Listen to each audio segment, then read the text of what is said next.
Welcome to the following presentation of the Southeastern Conference on ABC. And it comes your way from Oxford, where the Ole Miss Rebels made their walk of champions through the Grove, a legendary tailgating venue where Rebel fans are ready to go.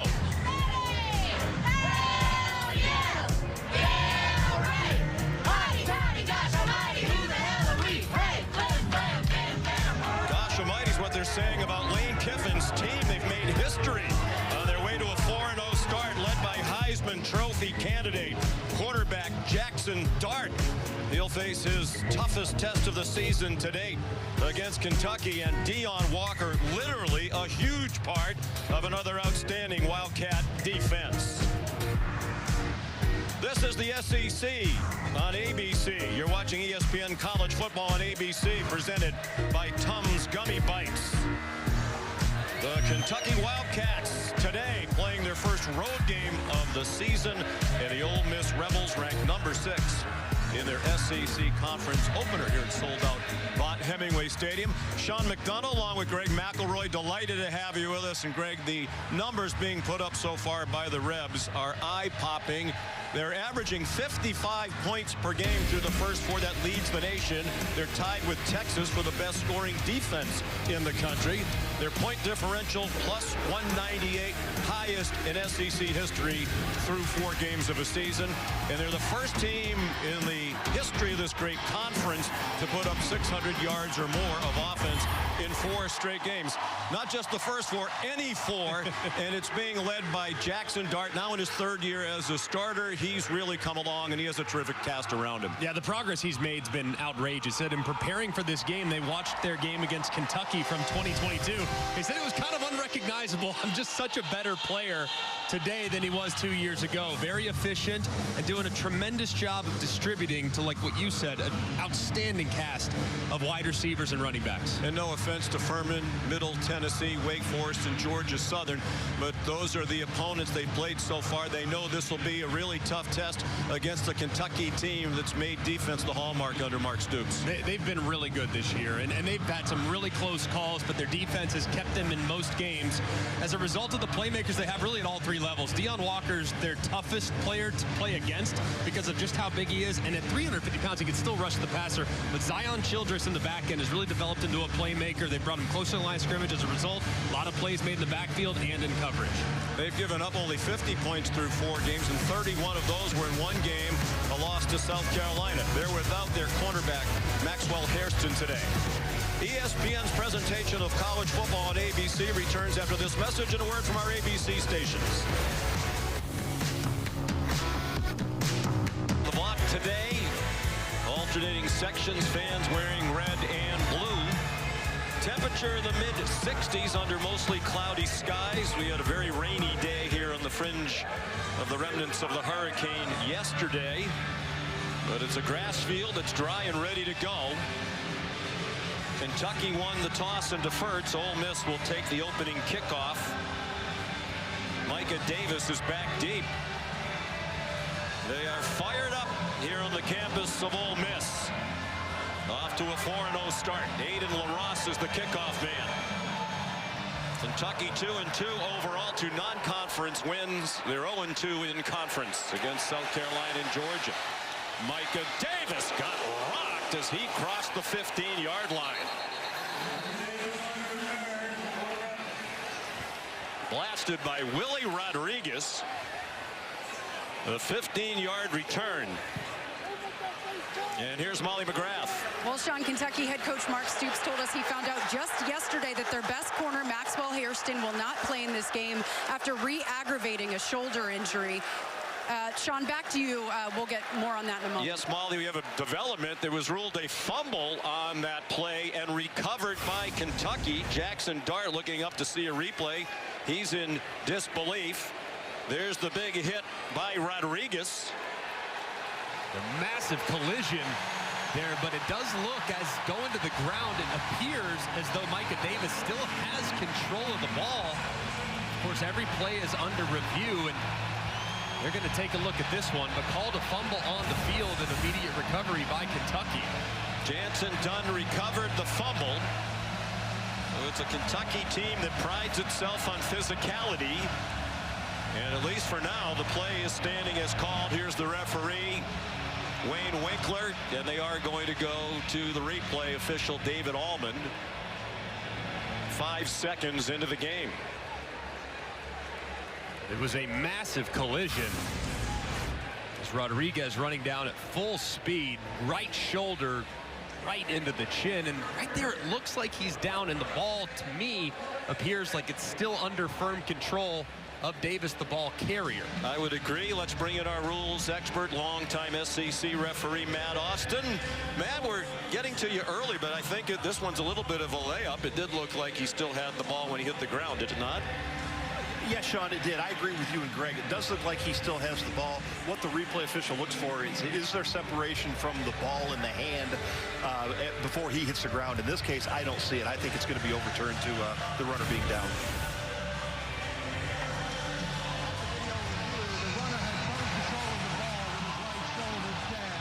There was no fumble. It'll be first down Ole Miss at the 16-yard line. So Lane Kiffin pleased with that turn of events, and it will be Ole Miss ball. Molly, sorry to interrupt. Continue, please. Yeah, no problem, Sean. So Maxwell Hairston out for this game after re-aggravating a shoulder injury. He didn't make the trip to Oxford. All signs pointed to him playing earlier this week, so it's DJ Waller stepping in. True freshman to Ryan Nichols will also rotate in, and Stoops said the biggest thing missing without Hairston is communication and leadership in the back end. Guys. He's one of the best in the conference. Brad White, the coordinator, said he's the kind of corner who can just lock down his side of the field. Jackson Dart checks it down to Henry Parrish, and he's out of bounds at the 24, gain of 7. Parrish, their leading rusher, started his career at Ole Miss, transferred to Miami, and he's come back to Oxford. And Ole Miss is outstanding at starting fast. Play tempo, try to shock the opponent with how quickly they operate offensively. See the improvement year to year from Dart, particularly with his accuracy. Second in the country in completion percentage behind Dylan Gabriel of Oregon right now. And right on cue, on target, first down and more. Trey Harris. Or check that, Caden Lee, the slot receiver, with a gain of 16. It's a deep receiving crew. They go about as fast as any team in the country. Dart given time by what they think is an improved offensive line. And a short throw caught at the 48 by Henry Parrish. And they're quickly on the move. They've scored on their opening possession in all 4 games so far. 3 touchdowns and a field goal. This is already longer than it took them to score in their last game against Georgia Southern when they scored in 2 plays in 31 seconds. Here's Trey Harris, whom Dart calls the best receiver in the country. One area where Trey Harris has continued to excel is yards after catch. There you see him fighting through would-be tacklers, taking a short pass for a nice gain. After a 12-yard gain, Dart, who's also an adept runner, wide open receiver. There's Harris, delivers a stiff arm, dives for the end zone, and he's down just short.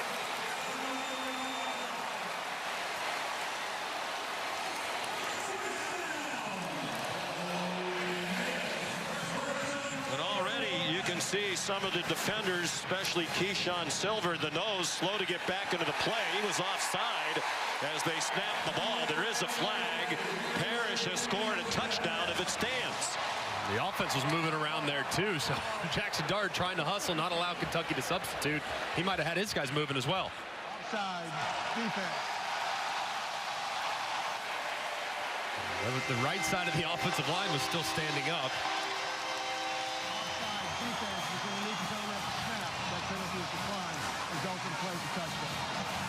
And a big break for Ole Miss today without Hairston playing for Kentucky, because he would have been matched up a lot of the day 1-1 on Harris. And he is wide open in the middle. They just completely uncover in the zone, and nobody's there in the middle of the field. And it said, Trey Harris, yards after catch, one of the biggest parts of his game that's improved this year. Like he might have actually scored. They marked him down short. It didn't matter. They scored. On the next play, Caden Davis added the extra point. And that's 5 for 5 on opening drives for Ole Miss this year. Jackson Dart did such a great job here avoiding the rush. There was an unblocked defender that had run through. He stepped up, avoided it, find Trey Harris right over the middle of the field. And with a lot of chaos there going on, no one really knew who was going to snap it. Offense did, defense was walking to the line of scrimmage. And Lane Kiffin tries to catch him off guard. They run it right in for a terrific start for this Ole Miss offense. Mark Stoops talking to officials about something. In his 12th year at Kentucky, longest tenured SEC coach. In fact, in the history of this league, which goes back to 1933, he's one of only 19 coaches ever who has coached at a school 12 years or more. Trying to beat a top 10 team on the road for just the second time in his tenure. They did defeat Louisville at the end of last season, beat their in-state rival for the 5th straight year. So Caden Davis with a very strong leg kicks off. And Barion Brown has no chance. That's sailed all the way out of the back of the end zone. So here comes Kentucky, led by Brock Vandagriff, the transfer from the University of Georgia.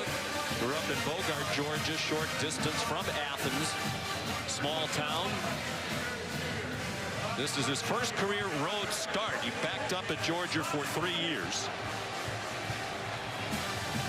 Has been their starter this year in his first year at Kentucky, and you saw the numbers, 3 touchdown passes, but none since the opener against Southern Miss, a 31-0 win. He's 22 years old, good size, 6'3", 217, like Jackson Dart, who was in the same recruiting class. He can also run. He's on target to Dane Key for a gain across the 30, a pickup of 7. It's going to be huge for Brock Vandagriff in this offense, called by Bush Hamden, to be very methodical in this game. They're going to have to stay patient. They're going to have to be really good in the red zone, because field goals will not win this game against Ole Miss. And they have to be good on 3rd down by extending drives and giving that defense much needed rest against the tempo. Vandagriff keeps and carries for the first down. Jared Ivey made the tackle, part of an improved defensive front.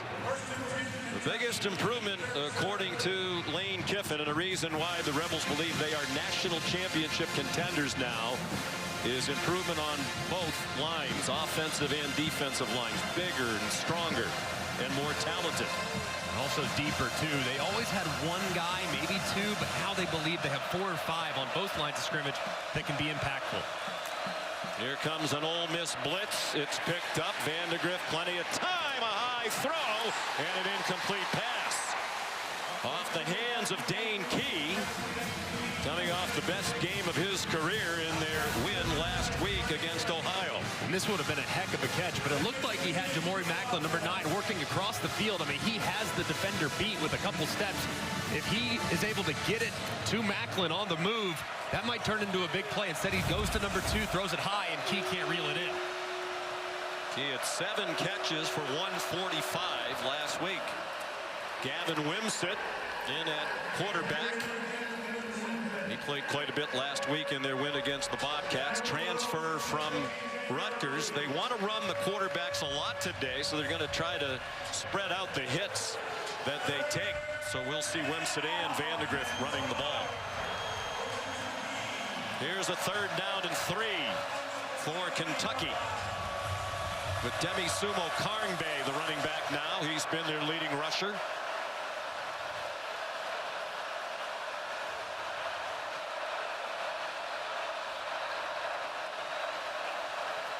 Four receivers, another blitz, and this catch in traffic by Key.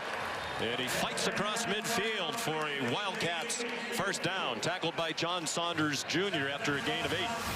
This is a great job they get Key going against outside leverage on a little slant move. They pass off this stack.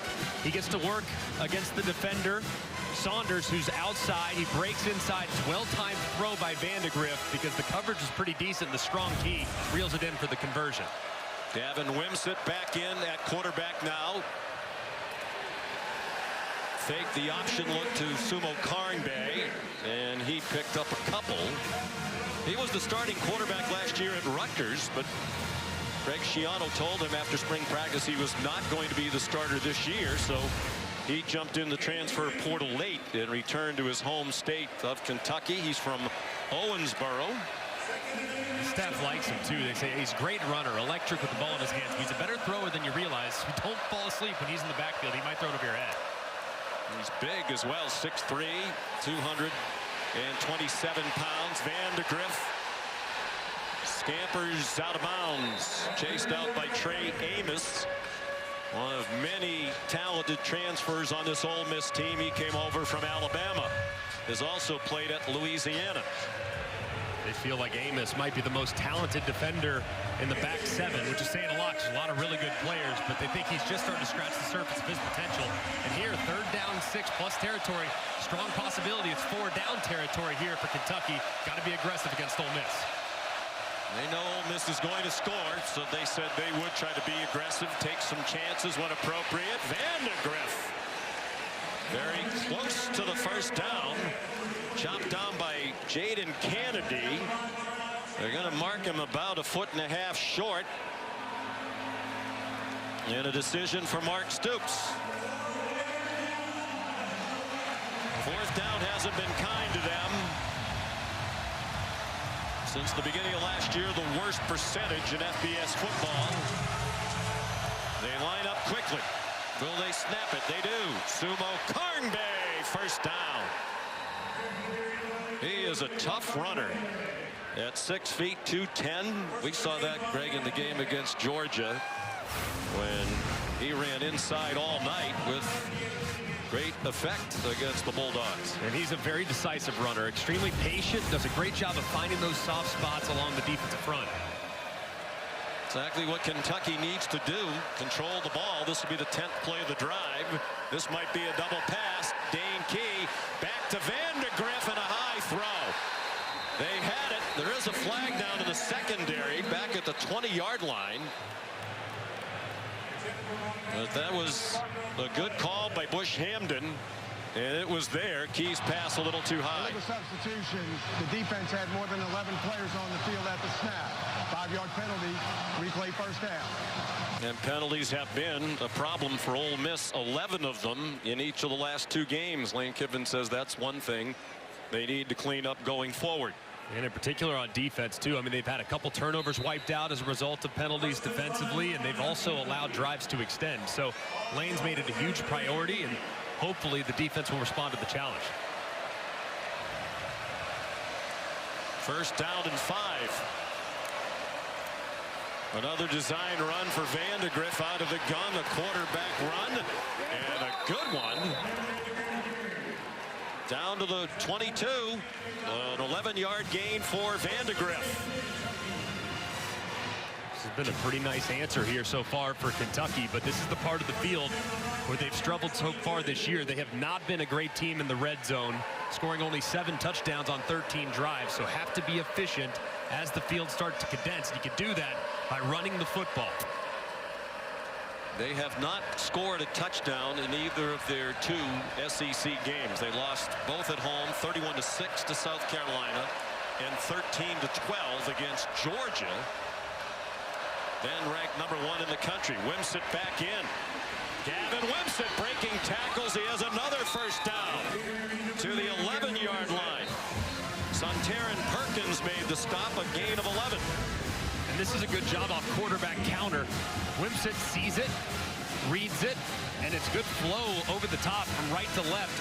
Ole Miss, Wimsatt sees it, cuts it back, and finds some open space. Wimsatt's been a nice rhythm running the football so far. And in the huddle, both quarterbacks here, Wimsatt and Vandagriff. It'll be Wimsatt taking the snap, at least we think.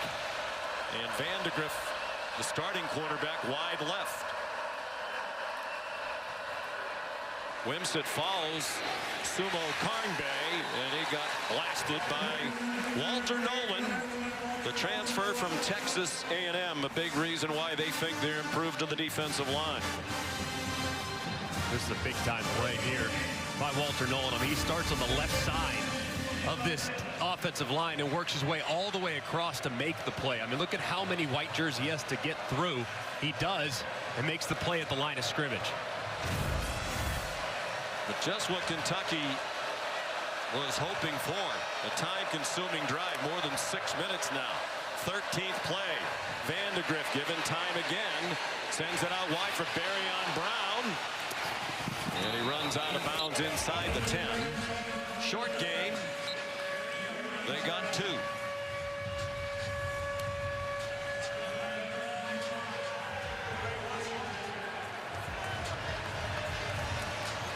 Third down and 8. They could get a first down at the 1-yard line.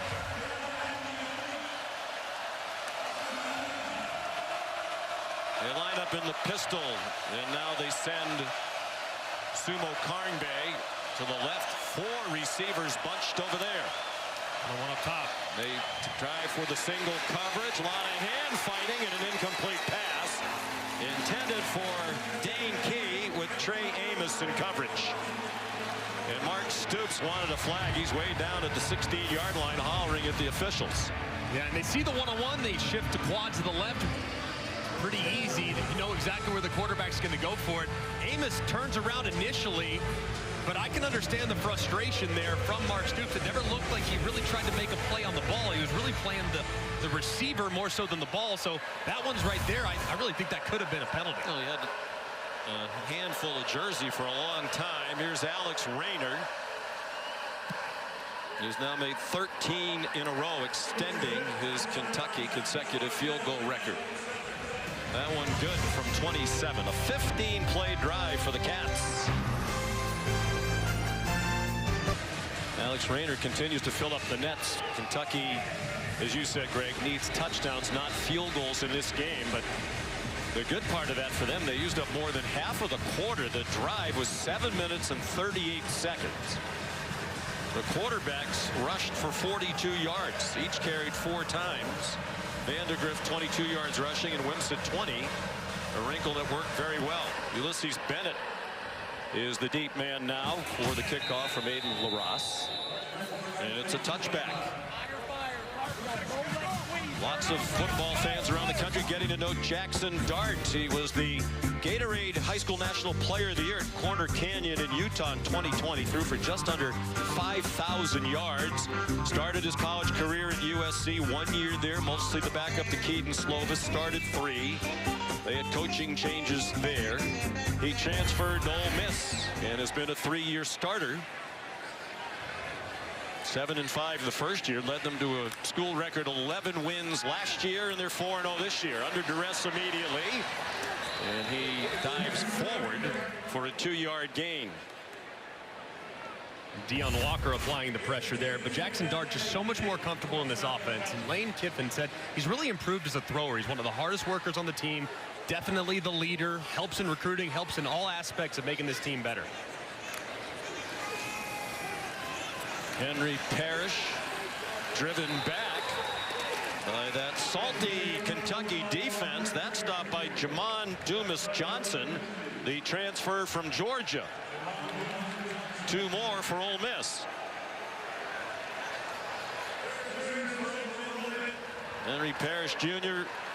remains the running back. He has flexed out to the top of your screen. 5 receivers spread the field for Dart.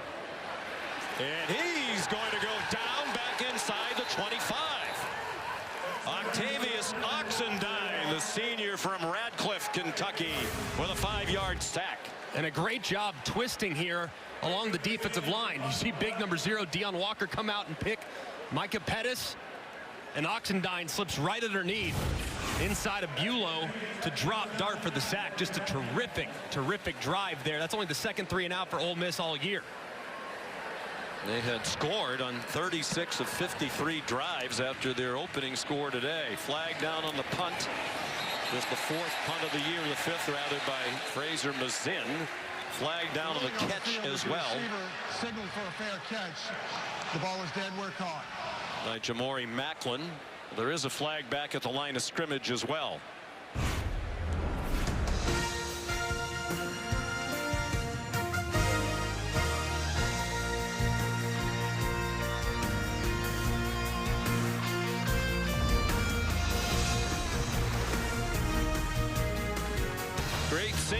Hemingway Stadium, Oxford, Mississippi. Every game this season sold out. While we were away, there was the announcement there was an illegal motion penalty against Ole Miss on the punt. So Kentucky took 5 yards at the end of the play. The fair catch at the 29. The penalty has moved the ball to the 34. That's where they start, led by Brock Vandagriff, who led a 15-play field goal drive on their opening possession. He throws quickly to Barion Brown, who's tackled by Chris Paul, the linebacker who transferred in from Arkansas. Offensive coordinator Bush Hamden has done a pretty good job here in this opening script. They have to get the run game going. That was imperative. 44 yards rushing on the opening possession. I thought they did a good job of mixing run pass. So Bush Hamden, the offense has not been great in the red zone, but between the 20s been rock solid, especially here starting out against Ole Miss. Play fake. Vandagriff throws for Key, who got spun around as the ball arrived. The coverage from Jaden Kennedy, the transfer from Tulane.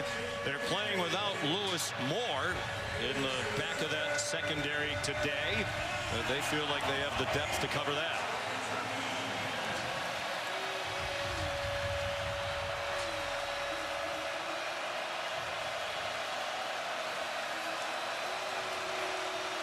Third down and 8.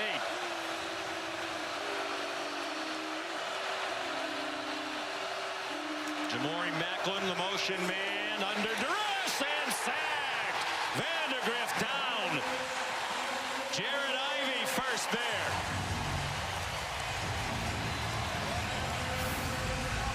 And internal pressure right here allows for one-on-one with Ivey against Caddis, who has struggled so far this year in protection. He just completely whiffs as he goes right around on the swim move, forces Vandagriff up where there are awaiting Ole Miss defenders, and that's a big stand from Ole Miss's defense after the 3 and out by Jackson Dart and company. Aiden LaRosse took over last week from Wilson Berry as the starting punter.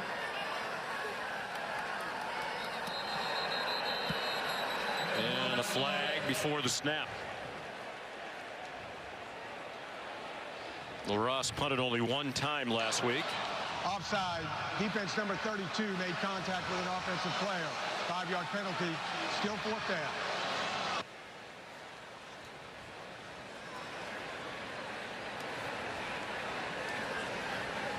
Chris Graves Jr. LaRosse is a transfer punter. 1 year last year at UT Martin, where he led FCS football in punting average better than 47 per punt. He was at Charlotte for a couple of years prior to that. If you haven't played at least 2 schools by now, you're not well traveled in college football. Several on both teams here today have played at 3 schools. A lot of helmet collections going on in college football right now. LaRosse is from Cape Town, South Africa. High punt. And Jordan Watkins the fair catch. Booming kick by the South African. 48 yards and no return.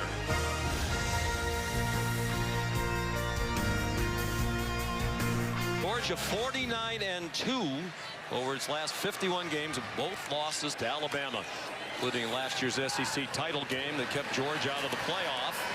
On first down, Jackson Dart throws to Trey Harris. J.Q. Hardaway the tackle, but it's 11 and a first down for Ole Miss. And they're going to keep attacking this corner group from Kentucky with the outstanding Hairston being out. Quarterback draw for Dart. And he lost his helmet as he got knocked down just shy of the 40 by Christian Story, a transfer from Alabama. So Dart has to come off the field, and Austin Simmons, his backup, comes in on a 2nd down and 2. Just a big collision, and helmet just comes right off, as does the headband with that beautiful flow coming out of the helmet. You and I have some hair envy. Comes to Jackson Dart. Henry Parrish carries for the first down, and Dart will come back in. Final minute of the first quarter.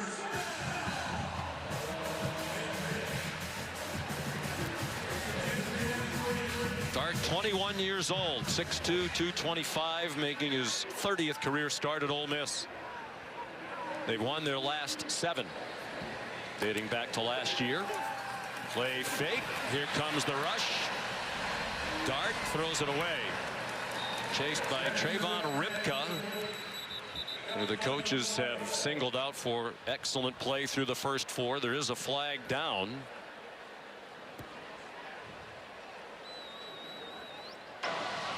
Holding. Offense number 57. 10-yard penalty. Replay first down.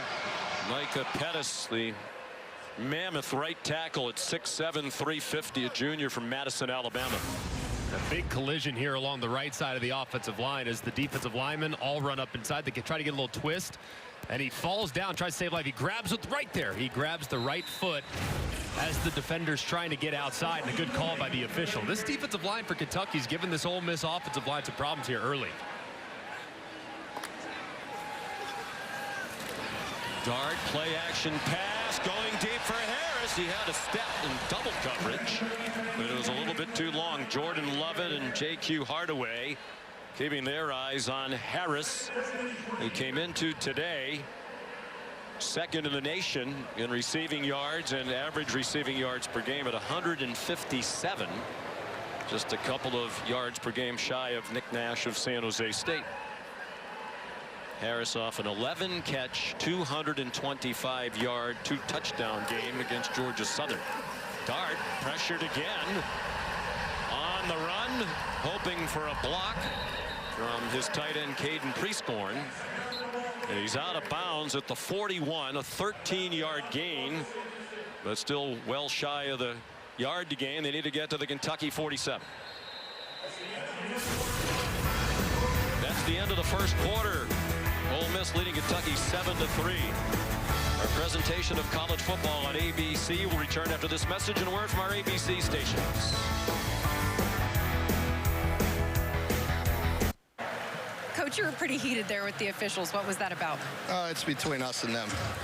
It's a personal problem for us. Okay, that's fair. How do you think your defensive front is handling this tempo?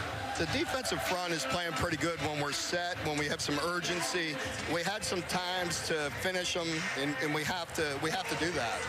But they've been disruptive. Great. Thanks, Coach. Thank you.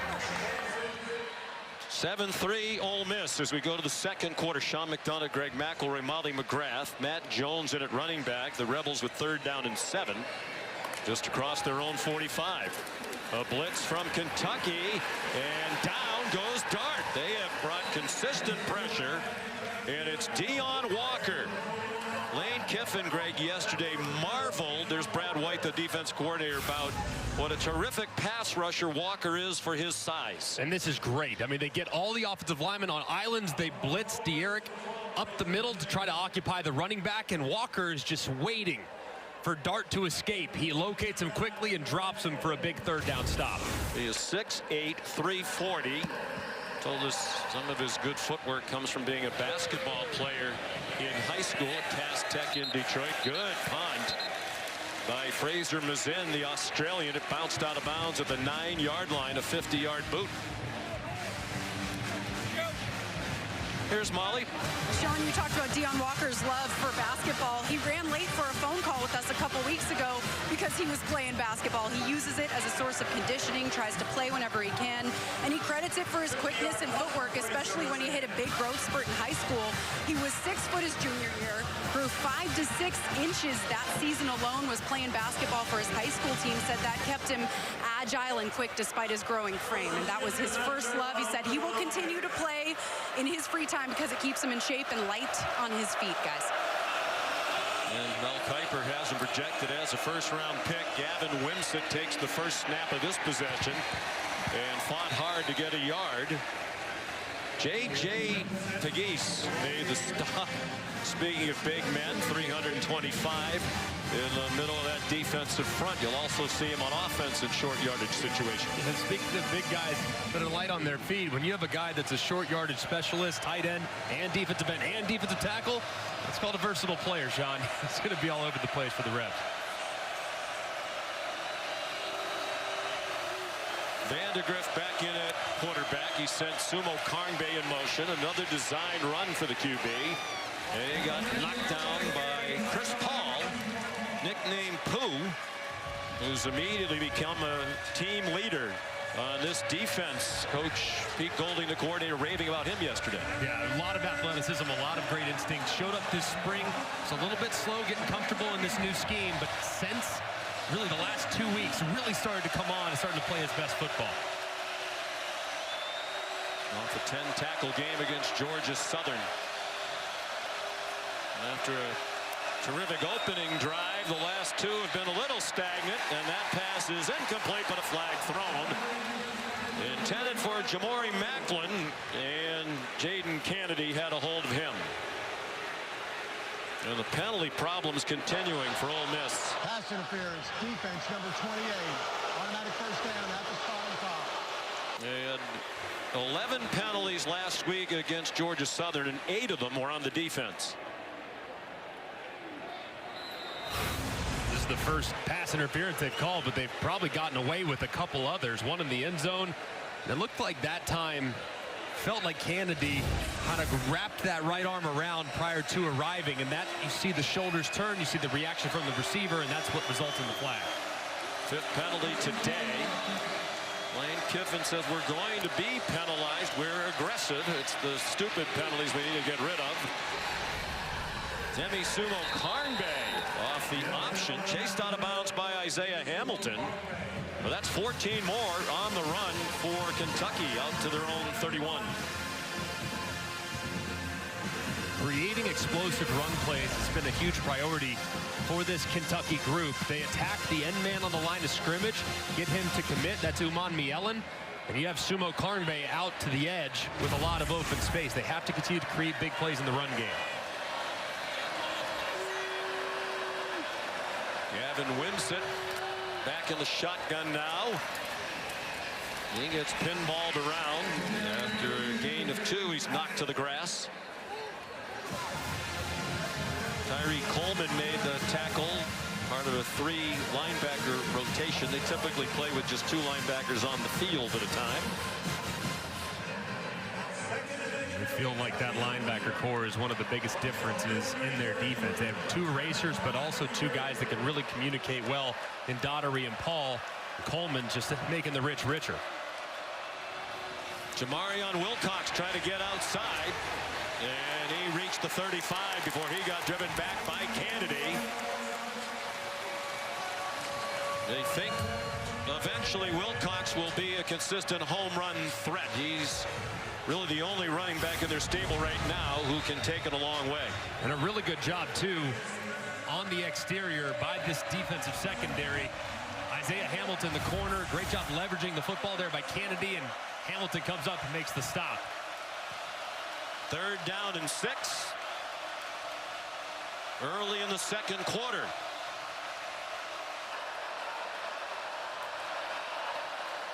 Vandagriff, clean pocket, open receiver. Fred Ferrier, very close to the first down. John Saunders Jr. made the tackle. They're going to mark him short.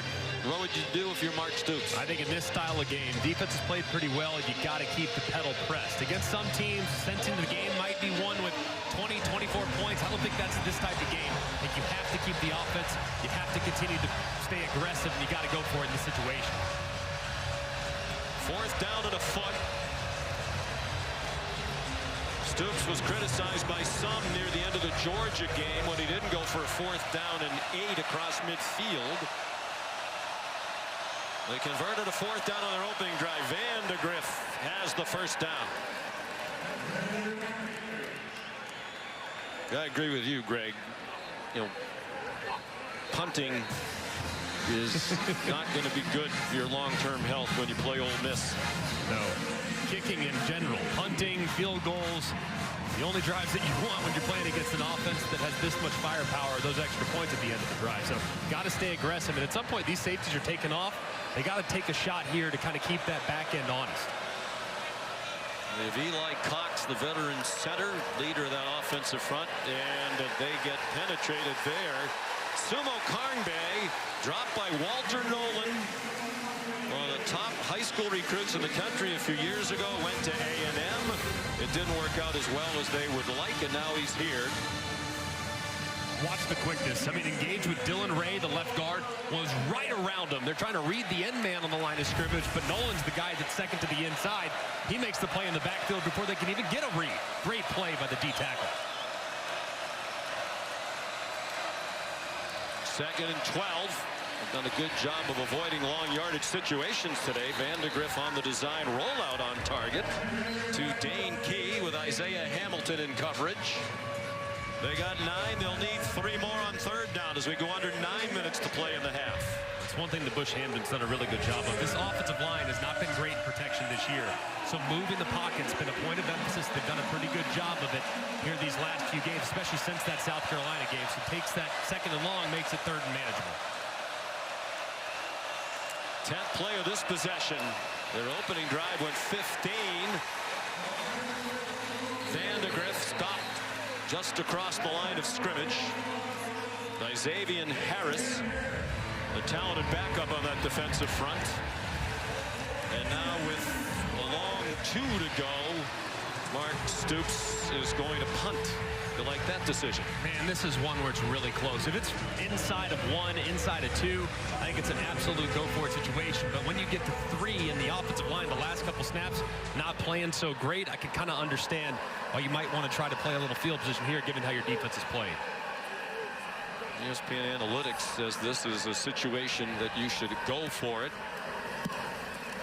Wilson Berry in a pooch punt situation back on the field, and Jordan Watkins made the fair catch. 33-yard punts. 7-3 Ole Miss. We're in the 2nd quarter in Oxford. From Vaught Hemingway Stadium, there's the Taco Bell Live Más student section all season long. Student sections around the country competing to be the Taco Bell Live Más student section of the year. Download the Taco Bell app to learn more. Student body that's rapidly growing in an era where many colleges are seeing their enrollments drop. They've had a 20% increase the last couple of years here. Almost 25,000 students now on this beautiful campus and a great college town, Oxford, Mississippi. Jackson Dart, and it is incomplete. Juice Wells was open for a moment. It took a while for Dart to get the ball there. DJ Waller and Ty Bryant had the double coverage. And this ball just hung in the air forever. Jackson Dart trying to take a shot. That's a couple now that he's tried to push over the top. It's well played on the outside by Waller, filling in for the injured Hairston. Goes up, gets that arm, and dislodges the football. Dart hasn't had a completion since the opening drive. It was 5 for 5. The receiver, Parrish, didn't know the ball was coming. Ty Bryant in coverage. Since the opening drive, this offense has been a little out of sorts, and credit the pressure from Brad White's defense for that. Yeah, they are applying a lot of pressure and hitting Jackson Dart a bunch. They really affected Carson Beck a couple weeks ago, and now it's kind of getting to another Heisman hopeful. 3rd down and 10 midway through the 2nd quarter. They had 83 yards on the first drive, 29 cents. Dart dancing. Has a long way to go to get the first down. And he comes up, it appears to be with enough for the first down based on where they're spotting it. Right on the 32. It is a first down. And they line up very quickly. Parrish. Short gain, Tyrese Febrey, the tackler. Let's look at the previous play from the ESPN Pylon Cam, brought to you by Progressive. That right arm of Jackson Dart does look like it's just a hair short, so a wise decision there by Lane Kiffin and Charlie Weiss Jr., the offensive coordinator, getting up and snapping it before they looked at it. Dart, plenty of time. This time Harris moving open, and good response to the ball in the air to break it up. To Ryan Nichols, a true freshman, got back into the play. Man, how about that assignment? You got to go against one of the best wide receivers in college football. He works a little stutter-go double move. You're beat initially, but you don't give up on it. The ball slightly underthrown. You're able to recover just quickly enough to break up the play. Nichols looked a little banged up at the end of the play. They're already without their best corner in Maxwell Hairston. down. It is 3rd down. Freshman, true freshman from Cincinnati out of Withrow High School. Also an outstanding track man. Nichols ran a 10.6 100. Graduated with a 4.7 GPA. That's Greg McElroy territory. Matt Jones is lying on the ground now. The backup running back. Looks like a hamstring problem. Or perhaps a cramp. We'll take the timeout. 6:40 to go. Opening half in Oxford.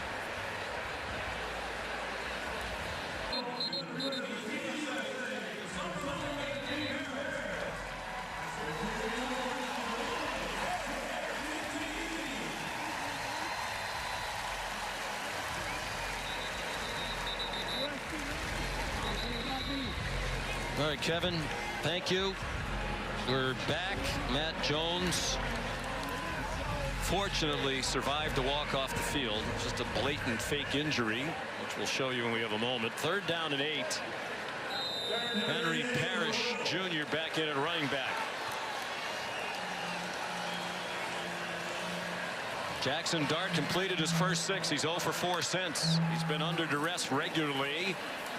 This time, given time, short throw to Che Harris. He's well short of the first down. Well, let's go back to what happened just before the timeout. Dart gestures at Jones as if to say, hey, they want you to go down, and he goes down. Let's bring in Matt Austin. Matt, is that legal? Well, there's actually nothing in the rule book that says you cannot do that. There is very strong wording about the being unethical to fake an injury at any time during the game. So I know the rules makers have talked about it several times, but as of right now, there's nothing in the book you can do about it. Well, they ought to put something in the book when it's that egregious. Steven Souls Jr. limping off for Kentucky. Very talented freshman. They're excited about. I watched the tape, I know you did too, of Ole Miss's game against Wake Forest. It got to be ridiculous because usually on the defense. Right. It's usually to stop the momentum of the offense. I can't say I see it very often from the offensive team that's usually on the attack. Fraser Mazin, who had punted only 4 times total in the first 4 games of the season, punting for the 3rd time today, and a fair catch made by Jamori Macklin. Here's Molly McGrath.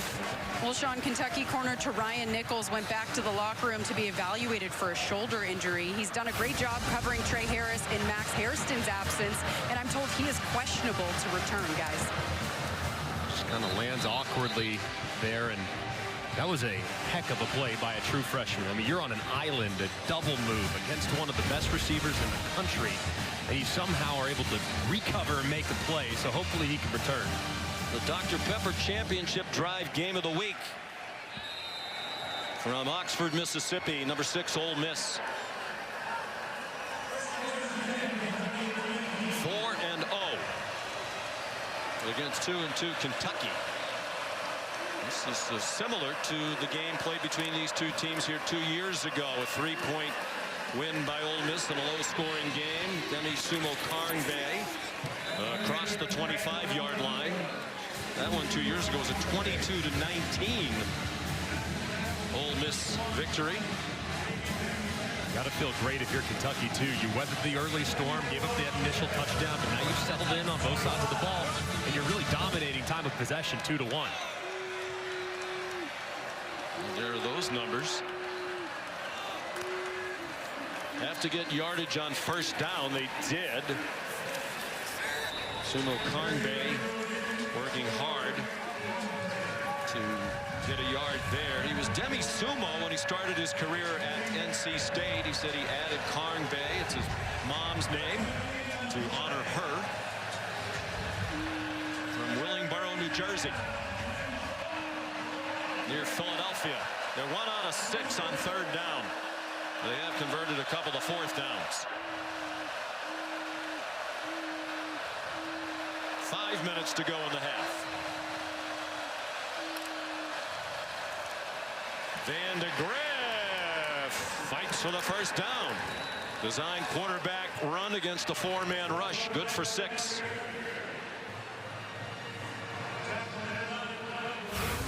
this is a good decision. I know it's 3rd and long, but you have 5 guys in the box defensively, and you have 6 blockers, including the running back. So call quarterback draw. You get hat on a hat, and your quarterback falls forward for a nice 3rd down conversion.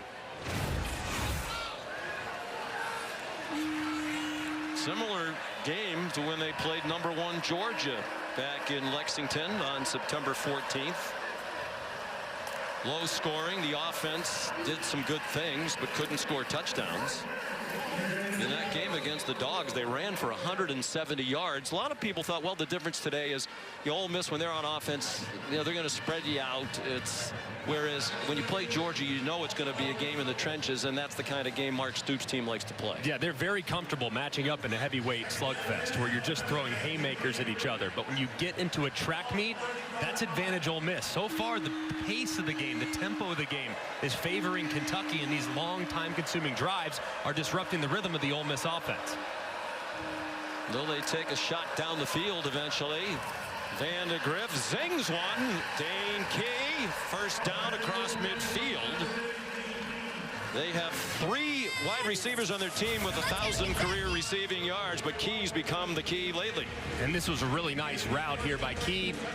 Soft coverage, break inside, but don't break inside too fast.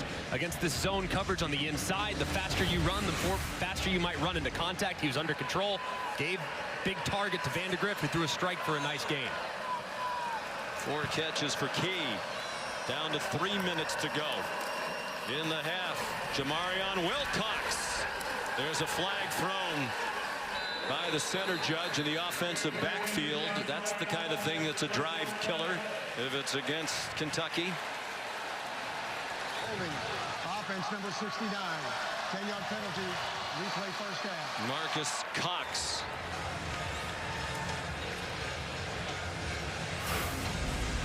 If he's engaged on the left side, you're going to see the defensive tackle slide out, and he grabs him. And as Wilcox starts to break to the outside, Nolan's jersey gets grabbed, and it was an easy call by the center judge, who was all over it.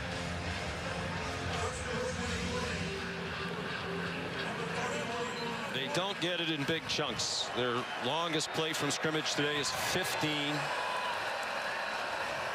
So 1st and 20, particularly difficult for the Cats. Play fake to Wilcox. Down the field, no problem. 1st and 20. Dane Key, another catch. Brandon Turnage made the tackle, but they're at the Ole Miss 35 with a pickup of 24.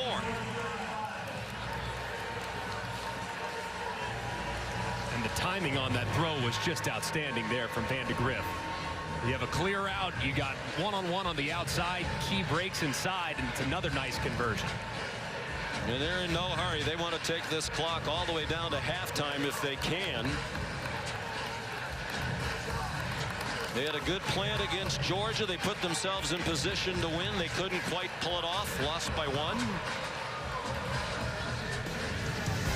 This plan has kept them close to the high-flying Rebels. We're at the 2-minute stoppage in the first half. Right. One of the 3-0 Seahawks under Mike McDonald. Gavin Wimsatt stopped, and Lane Kiffin getting a little itchy. He does not like being over there for this long without having the ball, and he wants his offense to get another possession in this half.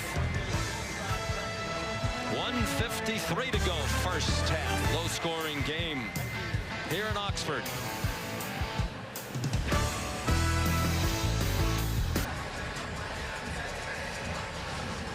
Lane Kiffin's team on defense most of this half.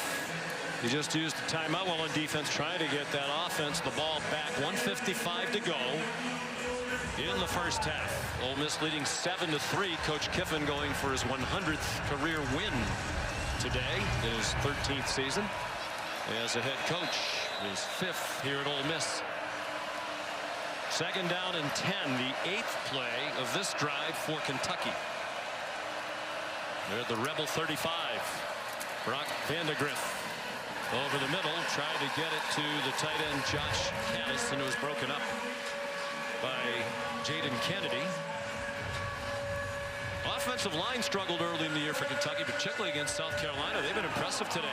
Yeah, coming into today, I mean, Brock Vandagriff was under pressure on just about half of his dropbacks, but so far that was his 15th dropback, only 2 pressures from what we thought was a much improved Ole Miss defensive line.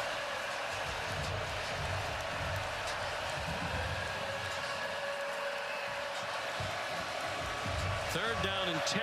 They are in field goal range for Rayner. This is the 3rd Kentucky SEC game of the season. They're going to use a timeout. And they haven't scored a touchdown yet. Kentucky, they're first. It'll be 30 seconds. Lost 31-6 to South Carolina. Kicked 2 field goals. And lost 13-12 to Georgia. Kicked 4 field goals. They have 1 field goal today. Here's Kevin. Sean, State Farm halftime report just minutes away. Booger McFarland, Kevin Nagandi here in studio. We'll get you ready for that prime time showdown on ABC in Tuscaloosa. Alabama hosting Georgia. Plenty of highlights coming your way here. By the way, Kentucky a couple weeks ago slowing down Georgia. What are they doing against Ole Miss's offense? Well, their defensive line is controlling the game right now. And offensively, if you look at Kentucky, really good job of using the quarterback run. Almost 3-1 advantage in time of possession. I love the game plan so far by Kentucky. Keep away. They got to find the end zone, though. Back to you, Sean, Greg, and Molly. All right, gentlemen, thank you. 3rd down and 10, 1:51 in the half. 2 timeouts for each team now. Demie Sumo-Karngbaye on the left of Vandagriff. It's an Ole Miss blitz. It's single coverage, and it is incomplete. Intended for Dane Key. Flag down. Trey Amos had the coverage. Key immediately went spinning, looking for a flag as the ball sailed past. Pass interference. Defense number 9. 15-yard penalty and an automatic first down.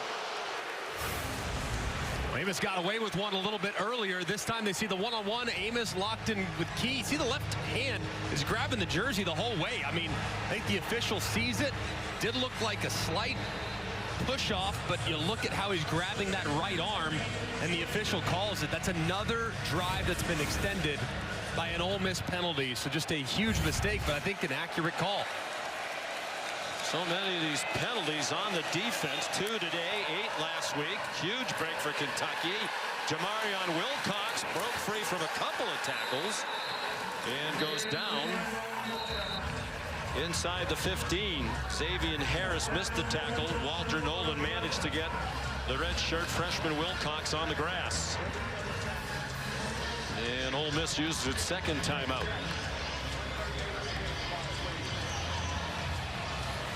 Gives us a chance to look at today's college football rankings.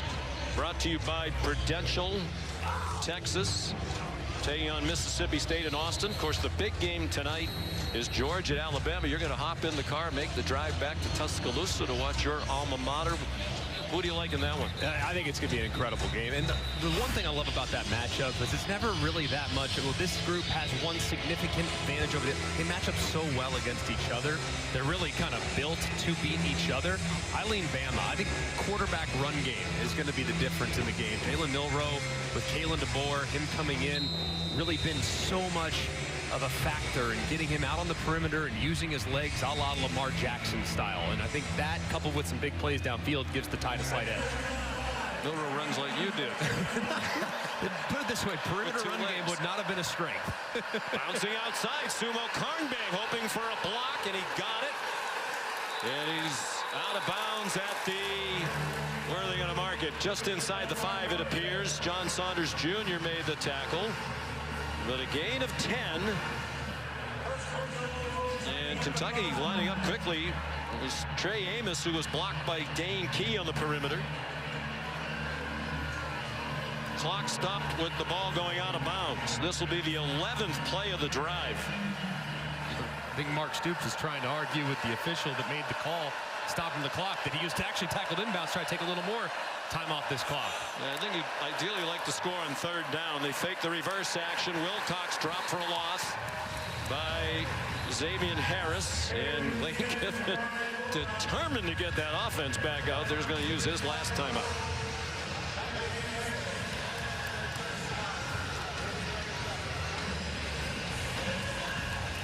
This is a heck of a play a moment ago by Xavier Harris, who just continues to show up. Watch this strong arm working against the right guard, Jalen Farmer. I mean, that right arm really completely pushing the 320-pound right guard into the backfield. He allows him to get some separation so he can locate the running back where he drops him for another big loss. I mean, this D-line, there's been really bright moments in this game. A couple of lost contained plays, a couple quarterback runs that have hurt him. The D-line has played okay. They just got to increase the pressure that they can apply to Vandagriff in the second half.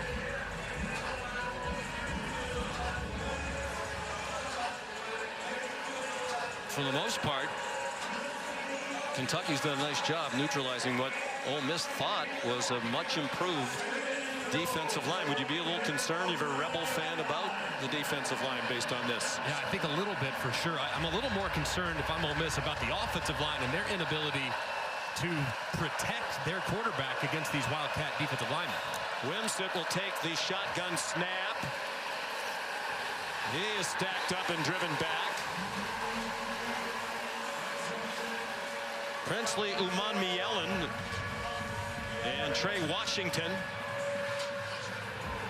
And Kentucky will use all the time. Lane Kiffin can't stop it now.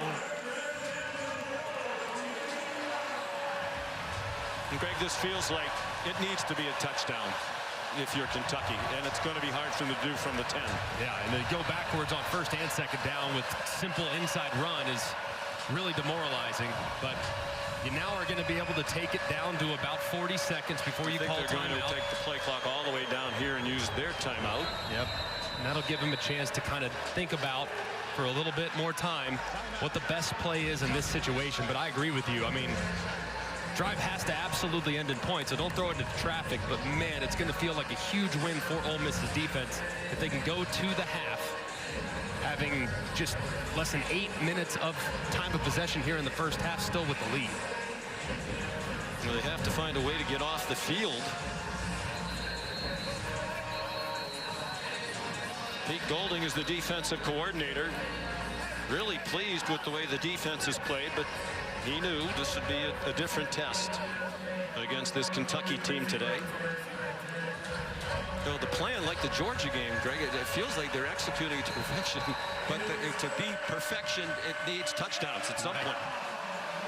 They just can't seem to stay in front of them. When the defensive back's against the wall, their O-line just seemingly can't win. Vandagriff's 9 out of 13. Ole Miss showing blitz, brings a blitz. He's given time, throws the slant, broken up. There's a flag down to the end zone. Intended for Dane Key. Trey Amos had the coverage. Well, the offensive lineman for Kentucky down there woofing. He needs to get away from that. Holding defense number 9. Half the distance to the goal and an automatic first down. So Amos is talented, but he has been grabby. Working against Key, and that's a tough matchup for sure. You see 85 wide open, by the way. I don't know about that one. It's tough to see. What do you see in the back? Yeah, you see the right arm wrapped around Key. It's the right arm that is what leads to the penalty, and I think it's a lot of contact there. Clearly a point of emphasis. And ideally, it ends now for Kentucky with a touchdown, and it will. Dane Key beat Amos in coverage for the Kentucky touchdown. A 5-yard touchdown, their first in SEC play in nearly 10 full quarters this season. And this ball was in the air for a long time, and it's pretty well covered, but Key so strong through the catch. Looked like he definitely had possession. Ball moved a little bit, but it looked like firm control before he went to the ground. I mean, that was really strong hands there by the wideout. Alex Rayner to kick the extra point. Well, they have Barion Brown, they have Macklin, but clearly Vandagriff has complete faith in Key. That 13-play drive aided by 3 penalties against the Ole Miss defense.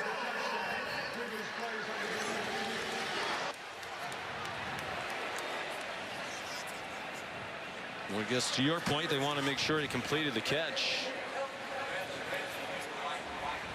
Let's bring in Matt Austin. Matt, did you think it was a catch, or do you understand why they were looking at the replay? Well, I certainly do. The first determination is this an upright receiver, or is he going to the ground to make the catch? That's going to be key, because if he's going to the ground, then he's got to survive the ground all the way through. Plus, he takes a couple steps as he's staggering. So you've got firm control you're looking at. You've got a body part down. He's got those two. Does he have the ball long enough? He takes 2, maybe 3 steps. He's staggering along.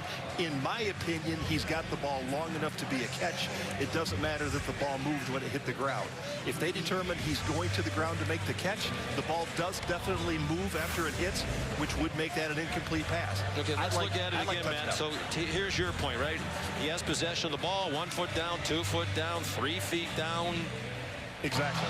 After video review, the ruling on the field stands. Touchdown.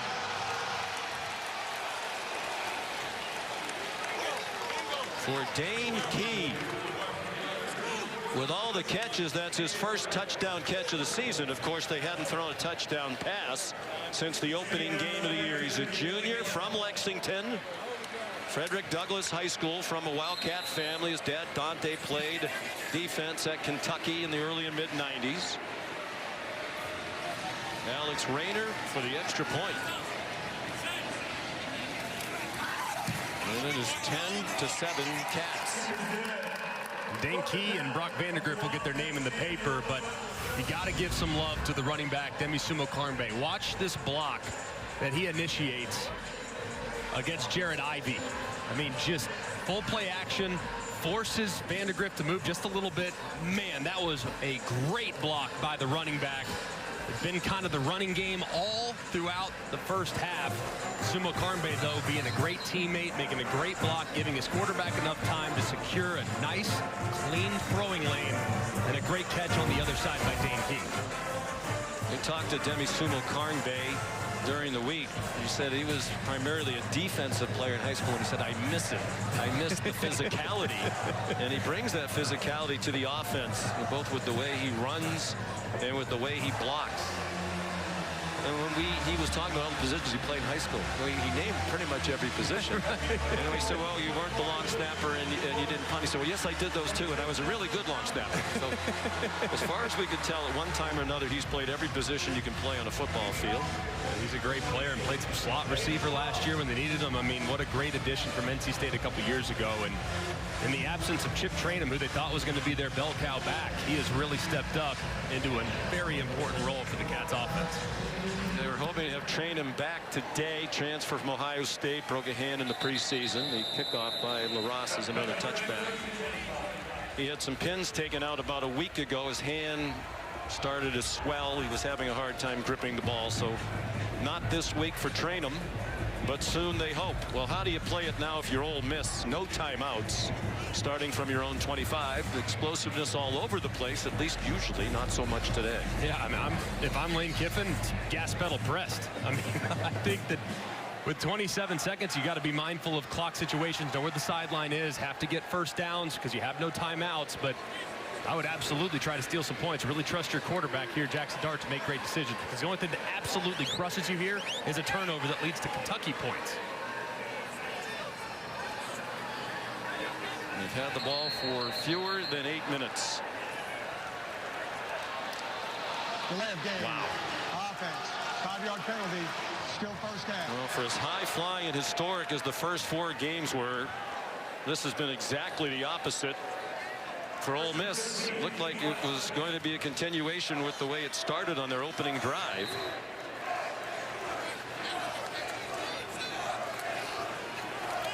The first time all year they've gone 3 straight drives without scoring.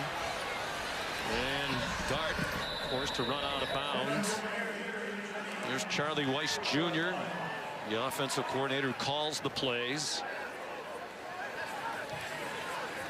So impressed with him too, and Lane Kiffin, he gives so much credit to Charlie Weiss. Calls him Whiz Kid, Boy Wonder, Boy Wonder, all types of great nicknames. But man, he has been sensational here in Oxford. Just 31 years old. Dart tried to pull it down and take off, and he is dropped. Octavius Oxendine, ordinarily a backup, but he's been a factor in the half. And Ole Miss is not going to try to snap it again. 3rd sack for Kentucky. They got a lot of things to clean up in the second half, but it starts with the offensive line. I mean, Kentucky's D-line, they've dominated that first 30 minutes.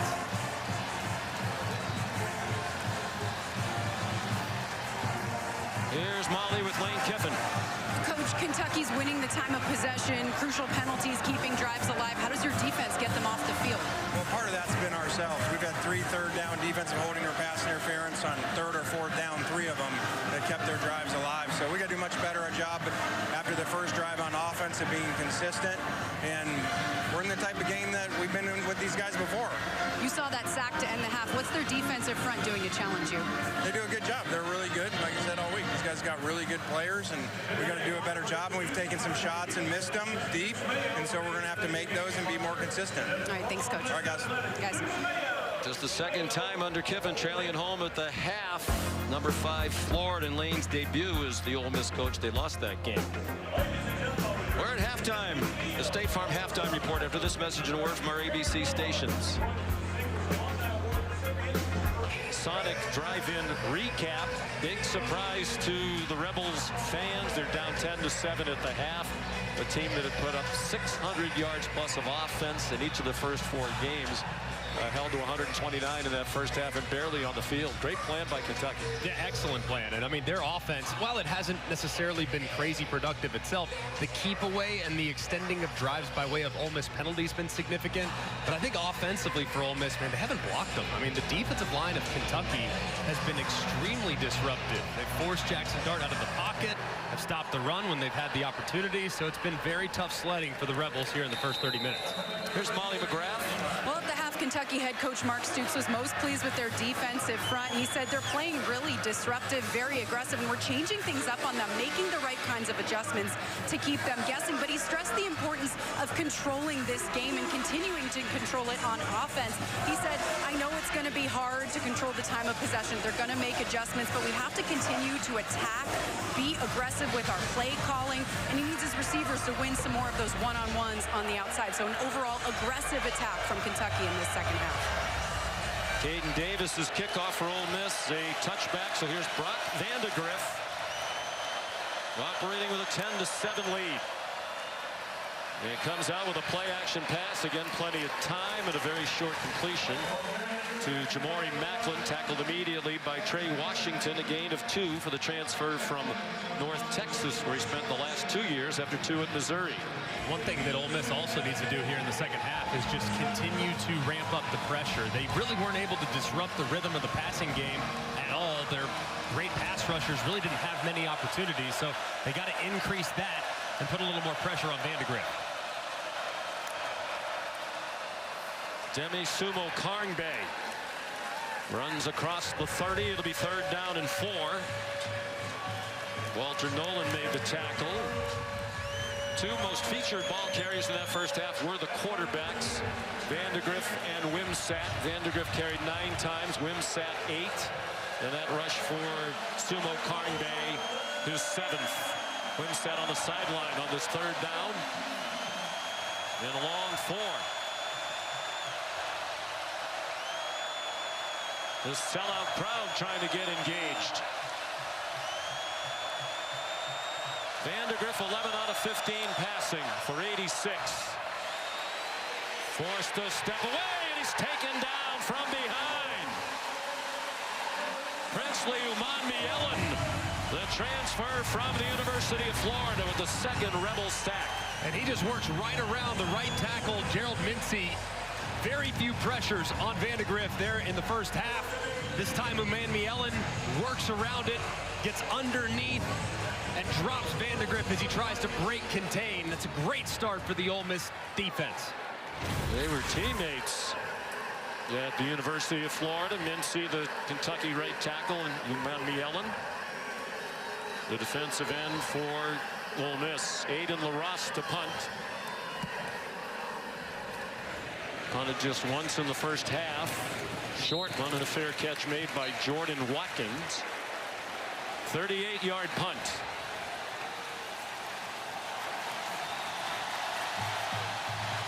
And a lot of the fans on their feet as Ole Miss takes the field. This homecoming crowd saying, let's go.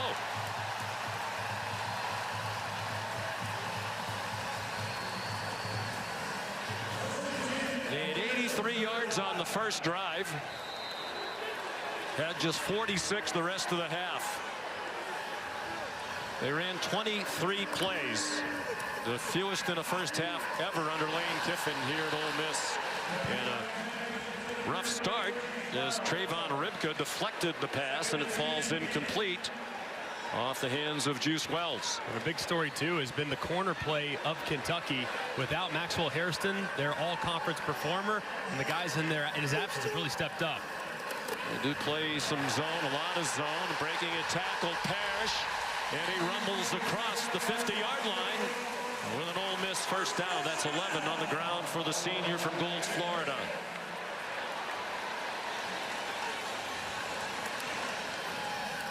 They get to the line quickly. Jackson Dart again forced to pull it down. He's across the line of scrimmage now and did well to get to the 42, a gain of 7. When you watch Jackson Dart, that's such an underrated part of his game, is how crafty is a run. Not crazy top-end speed, but very elusive.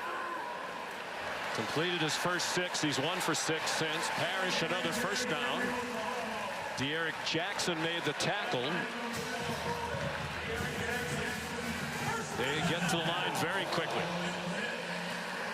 Harris could not break a tackle on the near side. Good stop by J.Q. Hardaway, a transfer from Cincinnati, where he played 1 year. And this is where it's incredibly difficult on the opposing defense. You're on the right hash away from your sideline. You don't have any time to substitute. So these defensive linemen are playing 6 or 7 consecutive snaps. Parrish through a big hole. Might be a tired defense. First down. Ole Miss at the 17-yard line. And Brad White's defense has a player down. And it's Trayvon Ribka. And you see this a lot when a team goes quickly, not questioning whether or not he's injured, but perhaps we are. Timeout. Homecoming weekend here on the campus of Ole Miss. Their team down 10-7, but driving on its first possession of the second half. Henry Parrish Jr. for a 2-yard gain. They've averaged a snap on offense coming into today every 22 seconds. 6th fastest in college football. And trying to speed it up here, getting a rhythm to start this second half. Shea Harris the catch. Charlie Weiss Jr. and Lane Kiffin says the coach to quarterback helmet communication really helps get the plays in even faster. And they can talk to Dart just about up to the snap because the clock goes to 15 before they shut the mic off, and they almost never get under 15 on the play clock. Dart dropped by Jamon Dumas Johnson. A big third down stop, and Ole Miss is going to send the field goal team out. This is a great job by Dumas Johnson and number 14, Ty Bryant. Eyes in the backfield the whole way, anticipating quarterback draw. The second Jackson Dart moves to the outside, they converge. Just an outstanding call there by Brad White, and a great play by his defenders. Caden Davis, the chip shot. Charlie Pollock, the holder. Davis is 6 out of 7 this year in field goals. Good from 31. And it's a 10-10 tie. You're watching ESPN College Football on ABC, presented by Tums Gummy Bites.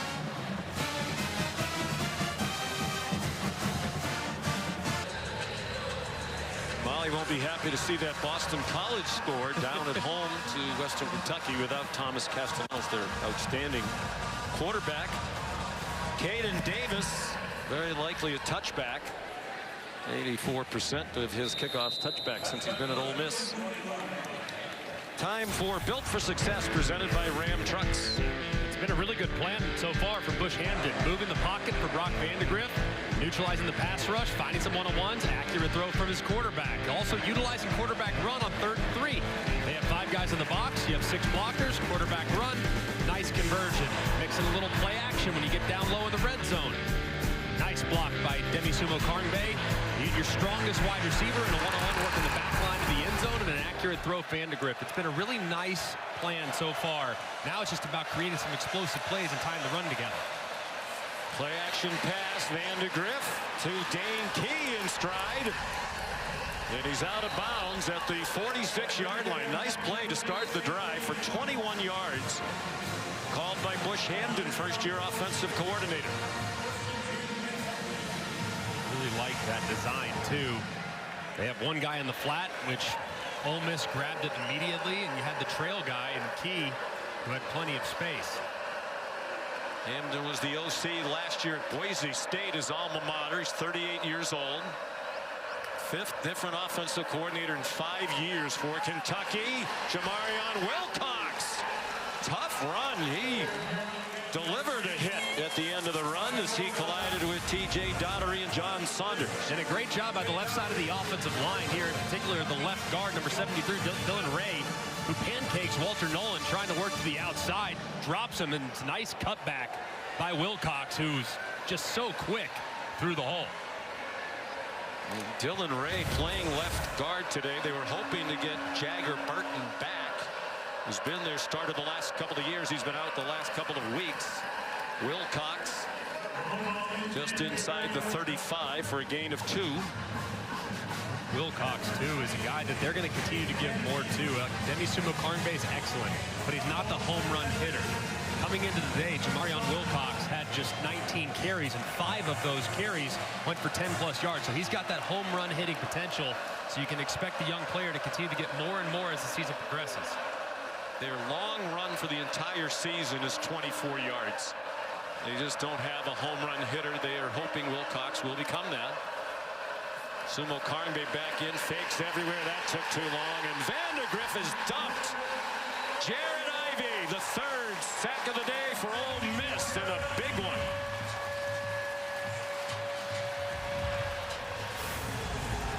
Just massive here. Vandagriff trying to escape, and Ivey hands up into the face. Fortunate there. Ole Miss has been on the receiving end of some big penalties that extended drives, and that one they might have gotten away with. Sure looked like he did. Matt Austin nodding his head. He thought they got away with one there. 10-yard sack. Probably a little too tricky for their own good. And now it's taken them out of field goal range. Vandagriff gets him back into field goal range. Key broke a tackle, but could not get away from Trey Washington. It is close enough to make it decision time for Mark Stoops, but in a low-scoring game with an excellent kicker, he's going to send the field goal team on, or is he? Yes, he is. 15 yards on the last play to Key. So here's Rayner. 1 for 1 today. Second among all active FBS players in points behind Jonah Dalmas of Boise State.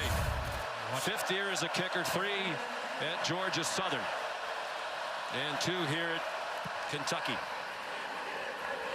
That's a 48-yarder. He's made 14 in a row back to last year. And Kentucky leads again.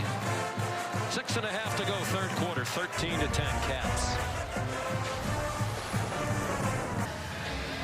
13-10 Kentucky. 6:31 to go, 3rd quarter here in Oxford, Mississippi. Ole Miss came into today one of just 5 FBS teams that had not trailed at any point this season.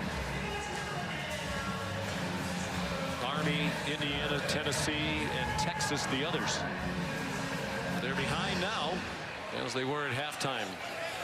Kickoff by Aiden LaRosse is a touchback. Friends, we hope you'll help people affected by Hurricane Helene. Donate at redcross.org/ESPN to help the Red Cross respond and help people recover. Another massive and extremely powerful hurricane. And we certainly are thinking about our friends in the southeast who have had their lives disrupted. Loss of life, unfortunately, again, as these hurricanes get more and more powerful. Jackson dart out wide to Trey Harris. J.Q. Hardaway made the tackle after a 6-yard gain. They've done a pretty good job on Harris today. especially on those little hitch routes. I mean, that's one missed tackle, and he could be out the gate. They've held him in check for the most part. He has 82 yards receiving on 7 catches. 39 of those were on one play early. Henry Parrish Jr. for the Ole Miss first down, a gain of 6 to the 37. Does appear here early in the second half. This offensive line for Ole Miss is doing a better job of creating some movement in the run game. To Ryan Nichols back on the field in the secondary for Kentucky. Molly reported earlier he left to have a shoulder looked at. On first down, dart man open, a defender slip. Trey Harris, big play. All the way to the Kentucky 24-yard line. A gain of 39, 20 of it after the catch. And credit too to the offensive line. This route took a while. A little bit of a post corner, slightly dips inside, breaks it out. Defender slips at the big play. J.Q. Hardaway, who slipped. Parrish tackled by Hardaway. And Parrish is going back down, started to get up. Looked like he was hobbling a play or two ago. I hope he's okay. I mean, he's been so good for them. And that's one position, Greg, where they don't have a lot of depth. His backup is Matt Jones, a former walk-on, who's done a nice job, but he's not the talent that Parrish is. Coming into this game, I mean, only 2 players in college football had more big plays than Henry Parrish in the run game. Takes a big shot a couple plays ago. Gets up just a little bit gingerly on that left leg. But with the tempo emphasis for Ole Miss, it's hard for them to get a substitution because they want to keep the defenders on the field as well. So if the second Parrish comes out, that would allow Kentucky to substitute as well, which would disrupt the rhythm of the offense. Luckily, he's off on his own power, and hopefully he'll be able to return here soon. Well, Matt Jones comes in, the former walk-on, now on scholarship. He's 5'7", but powerfully put together, 200 pounds. Dart, Harris, immediate contact, and the ball's out. But Harris ruled down. Just a 2-yard gain. And another Ole Miss Rebel slow to get up. It's Micah Pettis, the right tackle. That ball's sliding out. That's a fumble. That ball is definitely moving. And I mean, did he secure the catch to him? And the contact was immediate. So a lot of things to look at here. But that ball is definitely moving before he goes to the ground. It's just a matter of whether or not he secured it before that, because this could be an incomplete pass. But you also see clear recovery. So if this is a fumble, it's Kentucky football. There. He's and I'm with you. I think he's able to catch that ball, bring it into his belly, and that ball is moving. But does he ever secure it? Does he ever establish himself? Does he have firm control? That's the big thing that they got to look at. And let's ask Matt Austin what he thinks. Matt? He definitely has firm control. Originally, he's got a body part down. Does he meet the time factor? He was hit immediately. I would not be surprised if they called this an incomplete pass. Rather than a fumble. Even Correct. now when he's, I don't know, Matt. I mean, he's got the ball in his arm. He's fighting for extra yardage. This is another one, though, catch, no catch, which is it is gray area a little bit in some catch, no catch. And this is great play there by the defender, and hits him immediately. And just how quickly that contact was initiated. But right there, to me, looks like he definitely secures it. Yeah, looking at it in real time, the action that he makes when he tries to jump does show that he does have firm control and can make a football move. And then the ball comes out. Yes, that ball definitely comes out. So you think fumble? After watching it again in real speed, I do like catch and fumble. If so, what a massive play for Kentucky, who was a bit on their heels defensively. But I agree with you, Matt. I mean, I think there was enough in that live speed. Looked like he secured it, brought it into his chest, and then the ball was dislodged. Mark Stoops all smiles at the moment. They showed a couple replays on the big screen here, and you could hear the crowd ooh and ah as if they have the feeling this is going to be the first turnover of the game.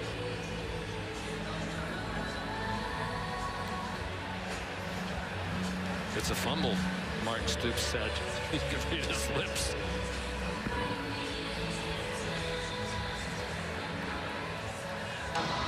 After video review, the ruling is a catch with a fumble recovered by the defense at the 18-yard line. First down. I think they got that right. It's the first takeaway of the game, first turnover for either side. Noah Matthews recovered the fumble. J.Q. Hardaway has been a nice player today. Junior from Columbus, Georgia. Called upon perhaps to do more in the absence of Maxwell Hairston. I mean, won a big battle there in fall camp to see who was going to start opposite Hairston. And man, that was as big a play as he's made all season. Just enormous. So first down, Kentucky leading 13-10. Play action pass, well protected again, and Vandagriff is on target. Barion Brown the catch. 19 yards. Third catch of the day for Brown. He's been a little quiet so far today, but he always is a threat to take the top off the defense. Tremendous top-end speed, deep play threat. That time he sits it down for a nice conversion.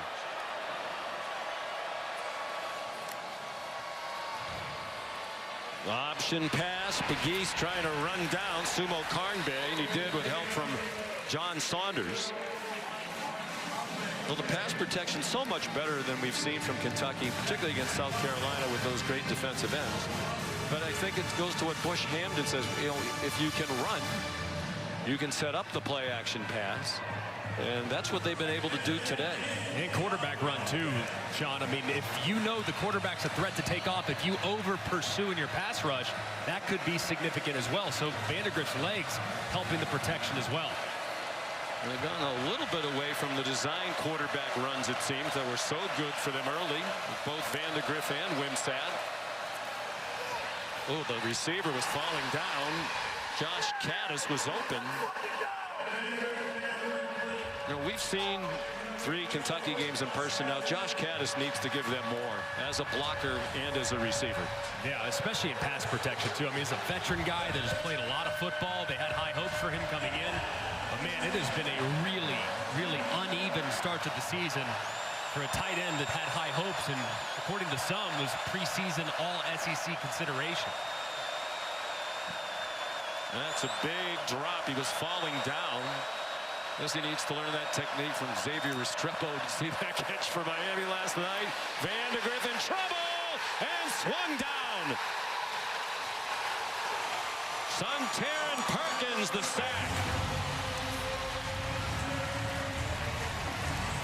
And a loss of 9 for Kentucky. And this really became a 3-man rush working against a 7-man protection with how they dropped Perkins out as a spy. As soon as the rush forces Vandagriff out of the pocket, steps up where Perkins is there to make the play. You cannot allow pressure with a 3-man rush. Just can't happen. And that time Ole Miss makes him pay. Aiden LaRosse to punt. Jordan Watkins back deep.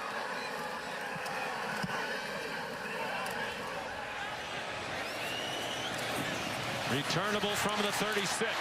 And he's stacked up at the 40-yard line. Ty Bryant there for Kentucky. 38-yard punt, 4-yard return is Molly. Well, Sean, you saw running back Henry Parrish hobble off with a lower body injury. He had his left ankle heavily taped, gave teammates a thumbs up. I'm told he's good to go. Right tackle Micah Pettis also injured, went into the tent, left with a noticeable limp. I'm told he will play, but he's moving very gingerly, guys.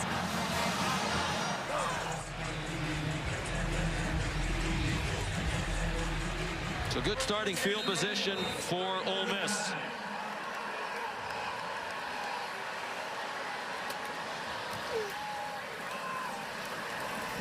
Matt Jones, Parrish's backup, had some mid-major offers out of high school in Jackson, Mississippi. He said, I bet on myself. I walked on at Ole Miss, and it worked out. He's earned a scholarship. He got 4 on first down. Jackson Dart after the play fake. Checks it down to Jones. He bounces off a hit and has the first down. 7 yards to Jones. Man, how about the run there too by Jones, lowering his shoulder, fighting through contact and picking up a first down. Minute and a half to go, third quarter. Ole Miss down 13-10. They came in as about a 17-point favorite for Coach Kiffin.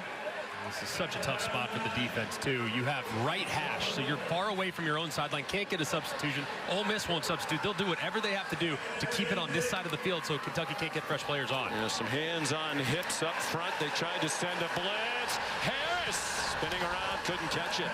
With the ball coming over his head, and DJ Waller in coverage. Incompletion allows a couple fresh bodies to come on. Keyshawn Silver goes off because they substituted the Rebels. They have to have time to substitute to the Wildcats. And Deion Walker took his time getting off. They're just 1 out of 5 on third down today. They need 5 here. Henry Parrish back on the field.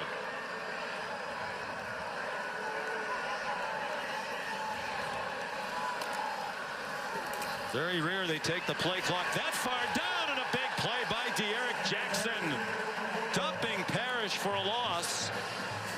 And what will Lane Kiffin do on fourth down? And just a great job here by Jackson, but it looks like the right guard, Pounds, kind of loses where he's going. That's a miscommunication. Him and the left guard should be working up to the middle linebacker, 54, Jackson, and as a result, big play. And Lane Kiffin, who leans heavily on analytics, is going to go for it on fourth down and 7 from the 48-yard line. The final seconds of the third quarter. And they do snap it. And Kentucky blitzes up the middle. Dart throws a dart on the run. Trey Harris on his way to the end zone. Touchdown, Ole Miss.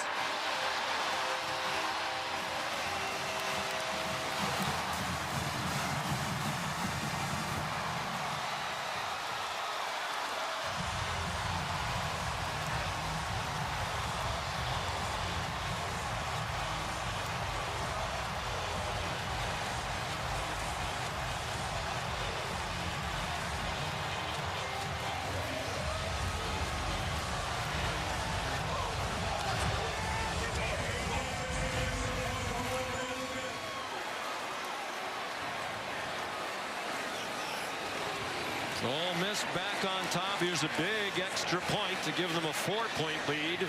Caden Davis drives it right down the middle.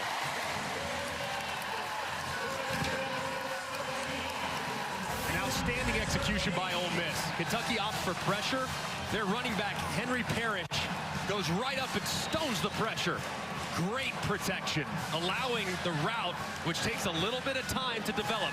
You have inside leverage against the defender. That's extremely difficult to have an in-breaking route against inside leverage. So it's an outstanding job there by Trey Harris, being patient at the top of his stem, winning underneath, and boom, throwing it in after a great catch and run for the touchdown. Are you surprised they blitzed? They've been getting pressure without blitzing.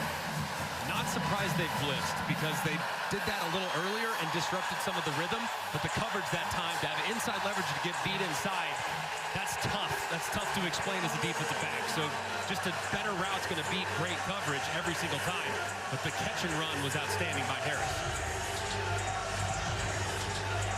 10 catches, 170 yards for Trey Harris, and the touchdown. He came into today the only player in the country with multiple games of 175 yards receiving. This season, he'll likely get a cross bat if he can add one more catch. Caden Davis. This one's returnable for Barion Brown, and he slips down at the 15. One of the best kickoff returners in the history of the SEC. Here's Kevin. Back to you. And this crowd fully engaged again as Ole Miss has taken the lead. 5 seconds to go, third quarter. Kentucky from its own 15. And Vandagriff dropped for a loss. Princely Umanmielen made a couple of big plays today. That one's for a loss of 3, and it takes us to the end of the third quarter. ESPN's presentation of college football on ABC. We'll return after this message and a word from our ABC stations.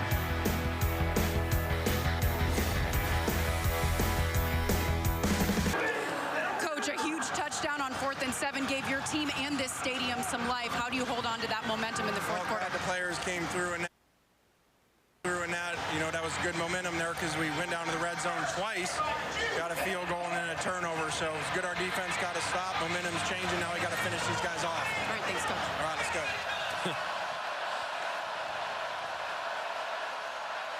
On 2nd down and long, a middle screen.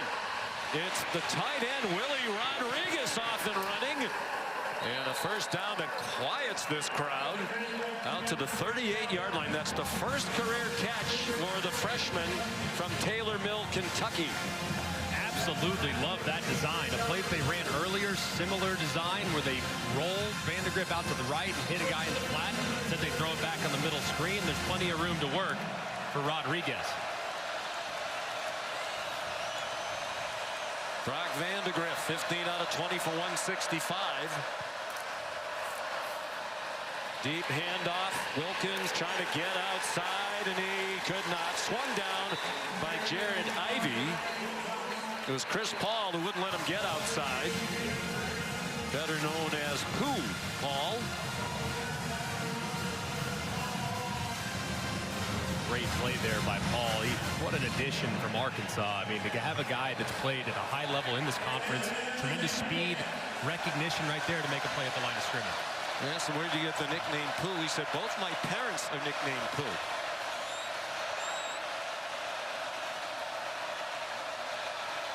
And they both had that nickname before they knew each other. Vandagriff, flush from the pocket. Crowd thought Nolan was held. They might have a point. TJ Donnery put a hit on.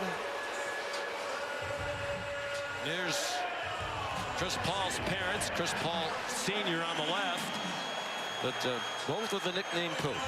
There's a flag down now. What a nice young man they raised. And Pete Golding, the defense coordinator, was raving about the character of Chris Paul Jr., not related to the basketball player. After the play was over, unsportsmanlike conduct, offense number 7.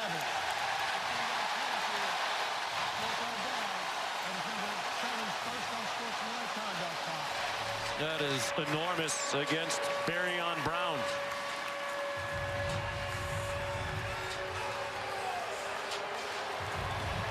I do think Mark Stoops' team got away with a hold. It definitely did, because it looked like Cox definitely grabbed Walter Nolan as Vandagriff was trying to escape. 3rd down and 25. Would have been 3rd down and 10. Still tough for Kentucky. Jordan Dingle, the tight end, went in motion. And a run up the middle from Sumo-Karngbaye, stopped by Sunter and Perkins, and Kentucky will have to punt. Ole Miss has been on the receiving end of some unfortunate and untimely penalties. This time Kentucky backs themselves up with a couple of bad plays and a bad decision there by Barion Brown yelling at the official, and next thing you know, you're having to punt it away to an offense that has found a little bit of rhythm. Jordan Watkins to field the punt from Aiden LaRosse. Under 13 minutes to go.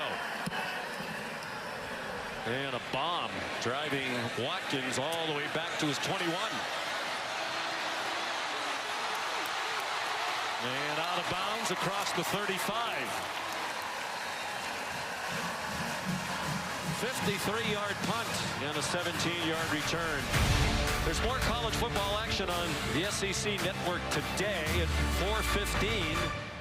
Mississippi State and top-ranked Texas, the first meeting between those schools since the 1999 Cotton Bowl. And at 7:45, South Alabama is at number 14 LSU. Both games are also available on the ESPN app, so you can watch anywhere you go.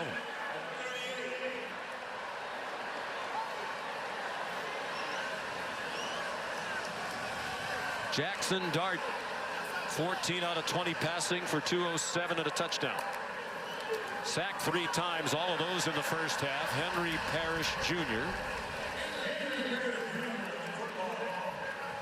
Again, he's slow to get up. DJ Waller and Zion Childress combined on the stop after a 4-yard gain. And again, it's the problem with his legs for Parrish. Took a big shot too as he's running to his outside. A big collision there with the defender Waller. Man, I mean, he has taken a bunch of big hits today. 12:28 to go. 6th-ranked Ole Miss up by 4. From Vaught Hemingway Stadium in Oxford, Mississippi. Capacity crowd of more than 64,000 here on homecoming. It's been a fight all day long. Ole Miss more than a 2-touchdown favorite, leading by 4. Henry Parrish did run off the field under his own power. Matt Jones, the ball carrier for no gain. Jamon Dumas Johnson, the transfer from Georgia, made the stop. Just a massive 3rd down here for Kentucky's defense. Last time in a get off the field situation, they decided to bring pressure. This time I'd imagine coverage because of the catch and run just given up by Brad White's defense. 4 pass attempts for Dart against the blitz. No blitz here. Out in the flat. And a huge tackle by Jordan Lovett to stop Lee short of the 1st down. And now will Lane Kiffin go for a 4th down? No, he won't. He said it really, he goes by the analytics book. Joe Judge, who's a new member of his staff, the former Giants head coach, is an analytics expert. And he tells Lane, go or don't go. Yeah, and I think in this situation too, given the way their defense has played in the 2nd half, I think it's the right call. Play the field position game and see if you can maintain that defensive momentum. Fraser was in the punt. Fair catch made by Jamori Macklin. You know, Lane Kiffin says he knows when the new set of downs starts what the parameters are in 4th down. When the series starts, Joe Judge will tell him 3 or less, 4th and 3 or less, go for it. If it's more than 3, don't go for it. So he's really made that decision before the series even starts. Right. That set of downs. And there is that difficult thing for analytics to weigh in too, is the momentum in the game. But I mean, I think at times analytics would almost always lean to you being more aggressive. And this time he decides to be slightly more conservative. I think it's the right call. And me too. With the lead, with this Kentucky offense that cannot get yards in big chunks, make them drive the length of the field. TJ Daugherty made the tackle on Demie Sumo-Karngbaye. Daugherty transferred from Clemson. Court communicator on that defense. And Pete Golding said last year a lot of mistakes. They were learning of the defense. The communication wasn't great. Daugherty's helped that coming over from Clemson. When he was TJ Dudley, he's changed to Daugherty, his dad's name.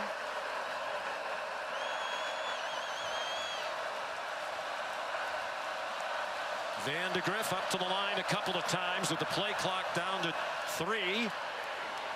He wound up calling his own number, and he powered ahead to the 17-yard line. Are you surprised, Greg, they've gone away from a greater variety of the quarterback runs we saw that worked effectively with Wimsatt as well in the 1st half? Yeah, I think the jet sweep stuff has been pretty good. It's forced Ole Miss to flow, and they've kind of abandoned it. They've had a couple bad decisions with it too, but this is a massive down for them. After Lane Kiffin opts to punt it away, to go 3 and out would be significant. Vandagriff throws, caught in traffic. Fred Ferrier, the transfer from UAB, with the defender right on him. Good for a 12-yard gain. Yeah, man coverage by Ole Miss, and really a nice routing. Great ball placement, too, by Vandagriff. I mean, the coverage is tight. A little bit of a wobbler, but Ferrier is able to climb the ladder and make a play. That is excellent conversion against tight coverage. 16 completions for Vandagriff. The most he's had is 17. That was last week against Ohio U. He threw for 237, which is his career high. Wilcox short gain. J.J. Begis made the tackle. And the clock will go under 9 minutes to go. All 3 timeouts for each team. I'd really like to see a little more misdirection, too, from Bush Hampton, the offensive coordinator. I mean, fake a run to one side, bootleg out the other side. Maybe a little jet sweep with a throwback to a screen. They need a little more misdirection because this Ole Miss defense is teeing off. They bring pressure. They throw it out wide quickly. And a good tackle by Trey Washington on Barion Brown. I think Golding says Washington's the smartest player he's ever coached. Senior out of Trussville, Alabama.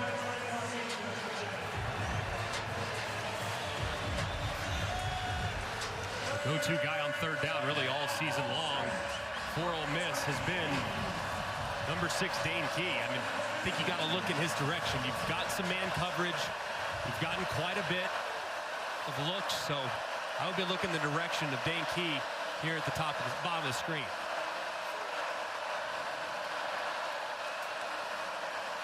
Vandagriff looks that way. Has to roll away from the rush. Has some green grass and has a first down. Well, the coaches described him as a baller at the beginning of the year, and he has certainly lived up to that description. A 9-yard gain. And good recognition here, too, by Brock Vandagriff. Ole Miss goes for cover 2 man with 2 high safeties, man coverage underneath. And what beats cover 2 man is quarterback run. He recognizes it, and he told us a couple weeks ago, he said, hey, I need to start sliding. I need to be better about that. But on third downs and possible touchdowns, I'm going with my head down. And he picks up a big conversion. Princely Umanmielen, the injured Ole Miss defender. ABC and a good one. Number 6, Ole Miss 4-0, leading Kentucky 17-13, nearly midway through the 4th quarter. 1st and 10 Cats from their own 42. Vandagriff running out of time, and cousin of Jeremy Macklin, the All-American receiver in Missouri, played in the NFL. He's been pretty good for him, too, especially on third down this year. But it's a really good job there. Tried to take a shot, and Ole Miss playing very disciplined in the back end and staying over the top of the deepest receiver. The rush yardage total low because the sacks come off the rushing yards for the quarterback. 2nd and 10, man wide open, but the ball got deflected and it's incomplete. Jordan Dingle, the tight end, was open in the middle of the field, but the pass was deflected by Jamarion Brown. Man, that was big time too by Brown, because if that ball doesn't get tipped, there is a ton of room for Dingle to catch it, turn upfield, and make a big play. They've converted 2 third downs on this drive. For the day, they're 4 out of 13.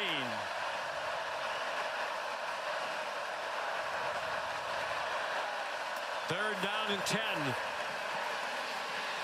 And Vandagriff goes down again in the arms of Suntaran Perkins.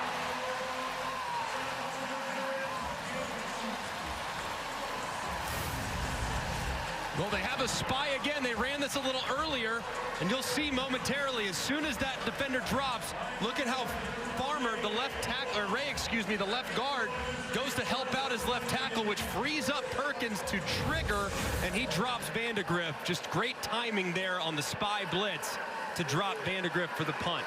There's the pressure of Umanmielen from the right of Vandagriff that forced him to step up. Umanmielen just a couple of plays ago injured, walked off the field under his own power and looked pretty healthy on that rush. 35-yard punt by LaRosse and a fair catch by Jordan Watkins. Tonight on ABC, Georgia and Alabama, still 6:40 to go here. Ole Miss first down with a 4-point lead. DJ Waller, an immediate tackle on Trey Harris, who made his 11th catch for 177 yards receiving now and a touchdown.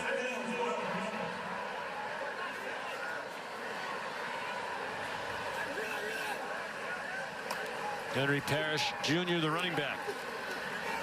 Didn't have anywhere to go inside. He couldn't get outside either. Well played by Ty Bryant up from the safety spot. And here's a big 3rd down and 3 for the Rebels. Big call right here for Brad White, the defensive coordinator. Usually here, 3rd and short, 3rd and medium, you see a lot of zone coverage. They anticipate guys getting to the sticks, turning around and throwing it right to them. So see if they drop in zone coverage against this front. J.J. Pegues is lined up as the running back. And I think Lane Kiffin's going to use a timeout. It's one of the very few times they let the play clock get under 15 seconds. Timeout. Ole Miss there first. It'll be 30 seconds. Be interesting to know what Joe Judge's analytics book says about a 4th down if they don't gain anything here. They're 1 out of 7 on 3rd down. Everybody we talked to in the program thinks they're much improved. Jackson Dart yesterday said he believes they're talented enough to win a national championship. And the schedule, you know, it's still in the SEC, so it's one of the hardest schedules in the country remaining. But they don't play some of the iron of the SEC. They don't play number 1 Texas or Alabama or Tennessee, all in the top 5. They don't play Missouri or A&M. The 3 ranked teams they have left in conference, LSU, Oklahoma, and Georgia. 2 of the 3 of those come here to Vaught Hemingway. Yeah, and really I think it's the next 2 weeks we're going to learn all we need to know about what they have. Obviously, physical team they're playing today, but the athleticism of South Carolina and the offense they'll have to play against in LSU in a couple weeks. 3rd down and 3. They fake the pitch out wide, and Dart is stopped short. And now what will that analytics book say? About 4th and 2 right now. Lane on 4th and 3 a moment to go decided to punt. I would anticipate much of the same. The defense has been outstanding for them so far today. At this point, I mean, anticipating Kentucky going the length of the field, something they have not done very often against quality competition this year, is not something that you would anticipate. So I like the idea of the punt. The 5th of the day for Mazin, who had punted a total of 4 times in the first 4 games. Jamori Macklin back deep. And he signals a fair catch and makes it at the 17-yard line. Kevin Nagandi, it's yours. Sean? Well, why would you get out of your favorite comfortable chair today? Stay right where you are, right through the Georgia-Alabama game tonight. Unless it's to go to the fridge, there's absolutely no reason to move. Under 5 minutes to go. Vandagriff, quick pass, broken up. Trying to get the slant to Dane Key. And it was Trey Amos in coverage. And, wow. Yeah, he was hobbling around for a minute, looking toward the sideline, and then he goes down. And again, you know, you never want to question whether an injury is legitimate or not. But it just happens with such frequency now that it invites the speculation. He's been all over the place today, too, and he's had a pretty big responsibility. Normally plays the right side there against the offense, but has today been tasked with kind of following Dane Key around. And while it didn't work out very well for them in the early going, he got flagged a couple times. He has responded here in the second half with a much cleaner performance, and as a result, Dane Key's productivity here in the final 25 minutes really hasn't been very impactful. Walking off, not gingerly.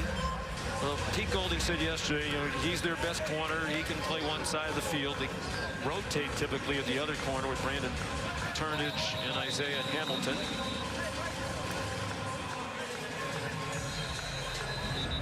But, you know, if you're in this situation, and if this is not legitimate, we're just trying to slow the whole thing down, you do play the next play without your best corner. Right. Might be a scenario, too, where you would put your fastest guy and take a shot on the guy that's coming off the bench.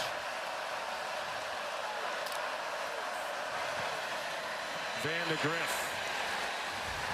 Not a lot there.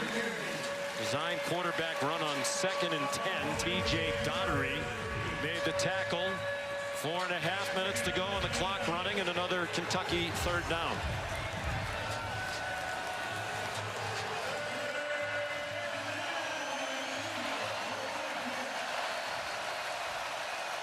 Demie Sumo-Karngbaye, the running back. Defensive line loading up on the right side of the Kentucky offensive line.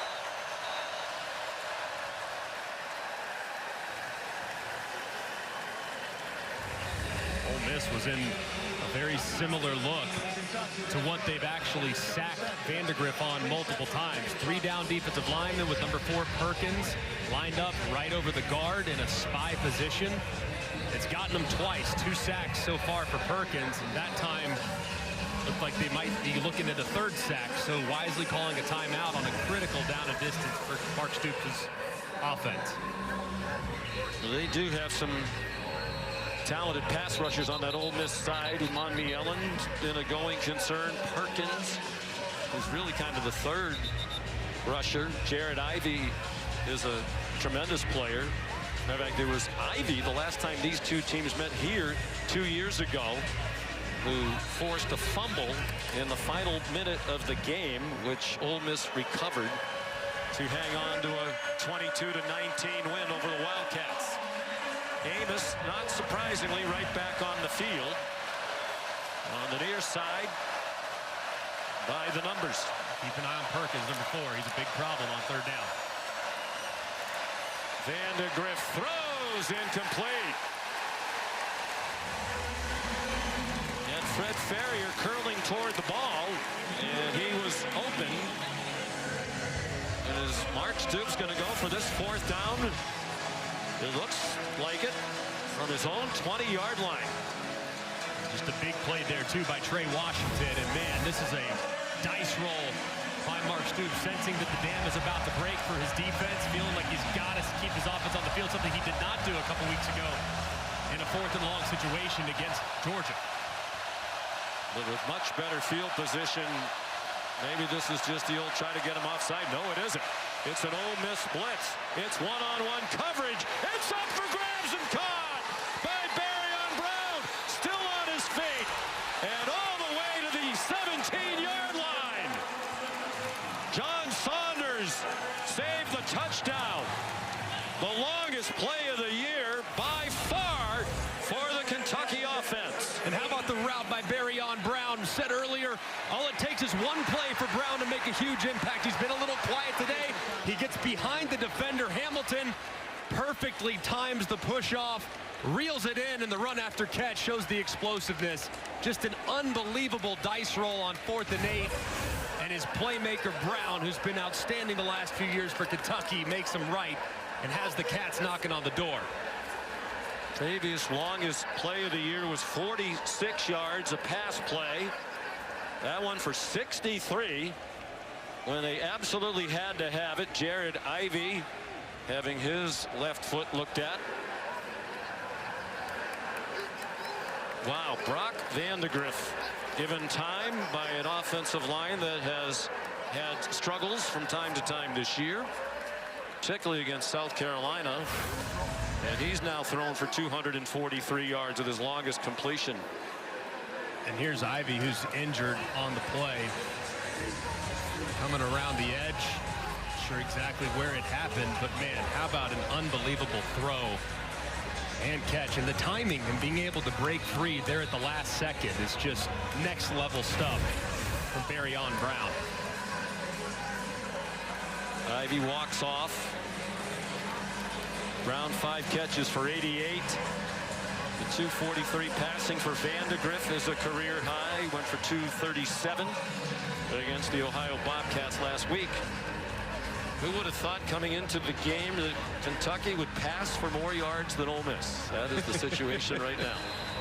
Certainly wouldn't have thought it either after the first drive, too, with how Jackson Dart started this game. But this Kentucky group is a resilient group that's becoming more aggressive. And you can see Brock Vandagriff hasn't exactly been lighting it up against SEC competition, but answering and responding in a big way today. Probably 4-down territory here at this juncture with the clock running toward 3 minutes. A field goal doesn't do them any good. Sumo-Karngbaye running room outside, inside the 10, and down near the 5 with a first down. An 11-yard run. And Demie Ellen is down again.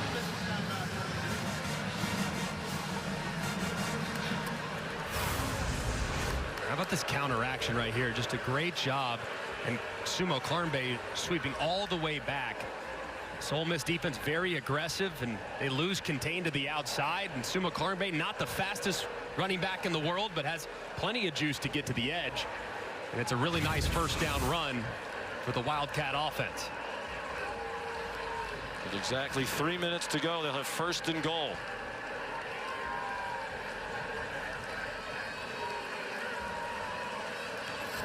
Demie Ellen walking off again with a slight limp. He's been down a couple of times now today.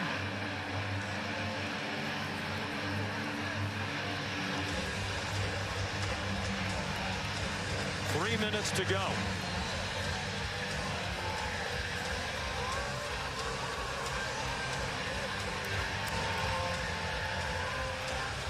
A 2-1 edge in time of possession for Kentucky. They've had the ball for 38 minutes and 14 seconds. Gavin Wimsatt is on the field now. Played a lot in the first half, not as much here. And you saw Vandagriff not in that huddle and already lined up wide to the right as a receiver. Played some receiver in high school. It's not likely they're going to throw it to him here.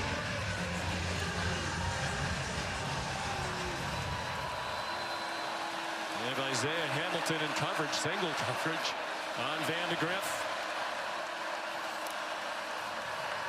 Wimsatt keeps it, following Sumo-Karngbaye, and the ball comes out into the end zone, and it's recovered for a touchdown by Josh Caddis.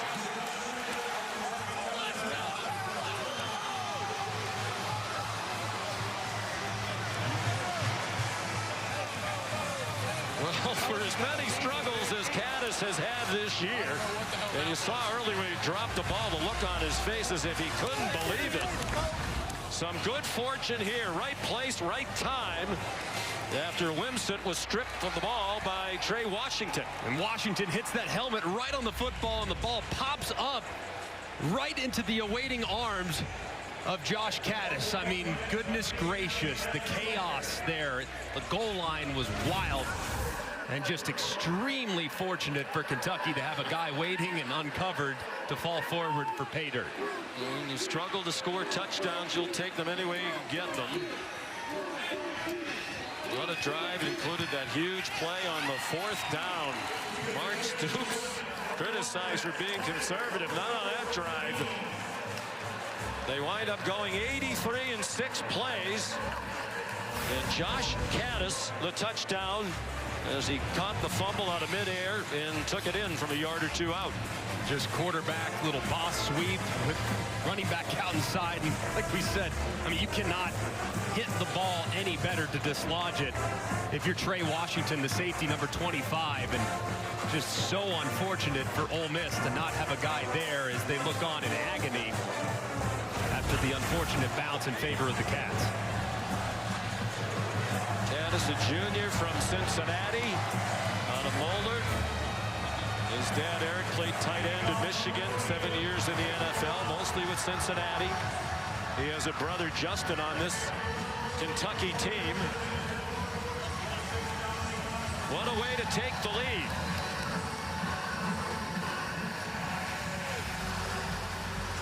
Kentucky on the road, leading by 3 with 2:25 to go. 2 timeouts left for Ole Miss. And they do have a very strong-legged kicker in Caden Davis.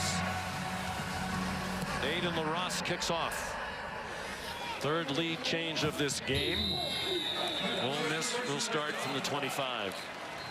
The WNBA playoffs continue tomorrow. A pair of game 1s in the semifinals on ESPN and ABC. 3 o'clock on ABC, a rematch of last year's final. Las Vegas and New York, and then at 8:30 Connecticut against Minnesota. That's on ESPN.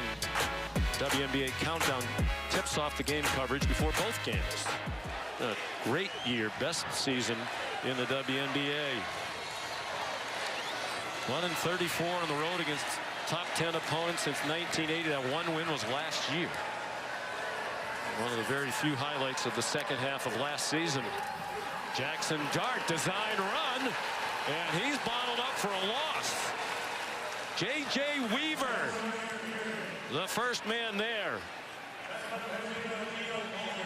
A loss of 1. This crowd in silent disbelief.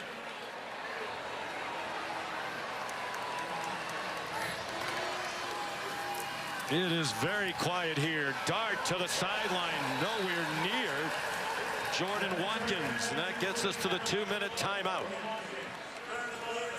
1:57 to go. Can Kentucky pull off a big upset?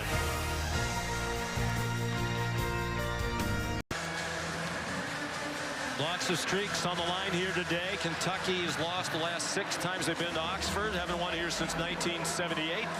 Ole Miss riding a 7-game win streak back to last year.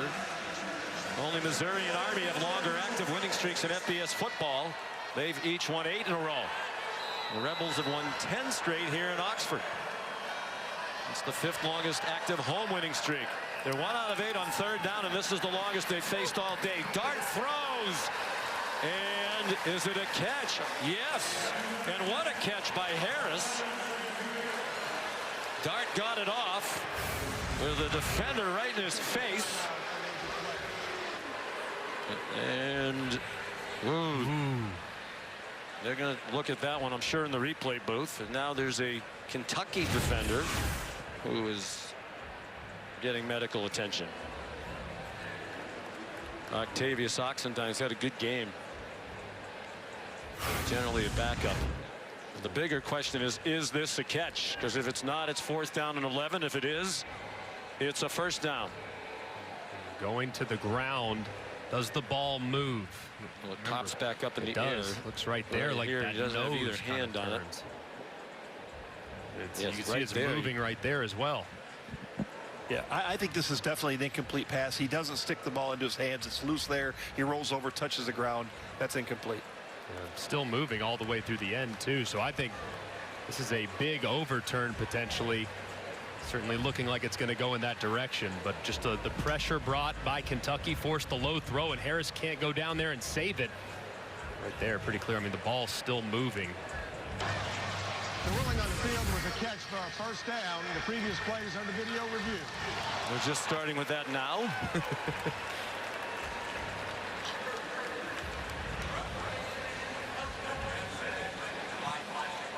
Well,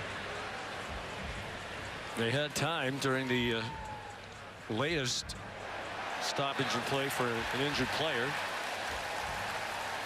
And the way Matt said it, it seems pretty clear.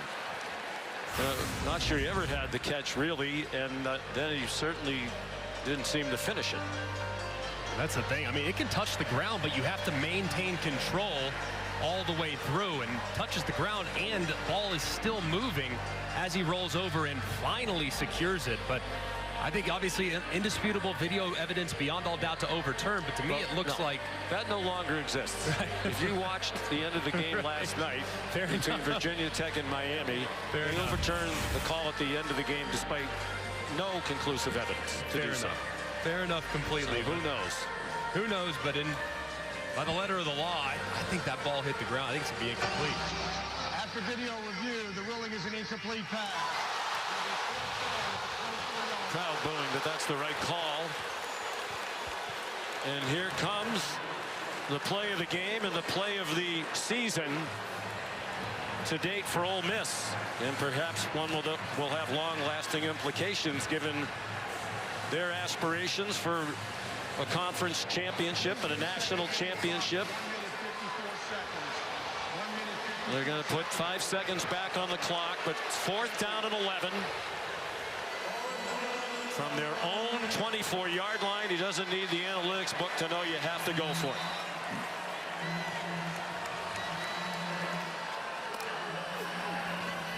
Four-man rush. They don't get close to Dart, but he can't find anybody open. Throws on the run, and it is caught by Caden Priestcord, the tight end, all the way to the Kentucky 34-yard line. 41 yards.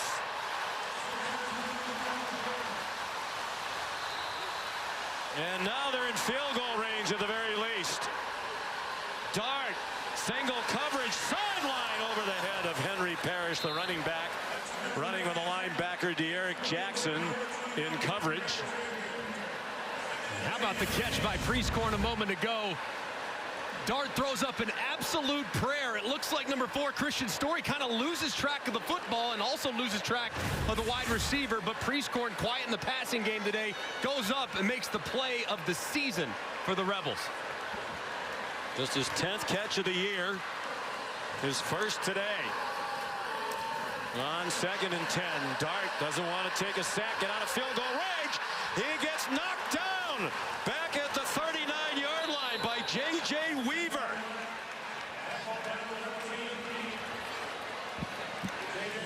A 4-yard loss, and now they're on the fringe of field goal range. Just a critical mistake there by Jackson Dart. Absolutely can't do it. You're in field goal range. The only thing you cannot do is take a sack. That play took forever. He's trying to point guys downfield where to go, execute the scramble drill. No, you cannot do that. Trying to make a play, I get it, but you got to cut it loose. Incomplete at the very worst, but take off. You had room to run as well. Just a critical error, and Lane Kiffin, fortunate that his quarterback didn't fumble as he was hit. They're going to the ground. So they're back on the 38-yard line.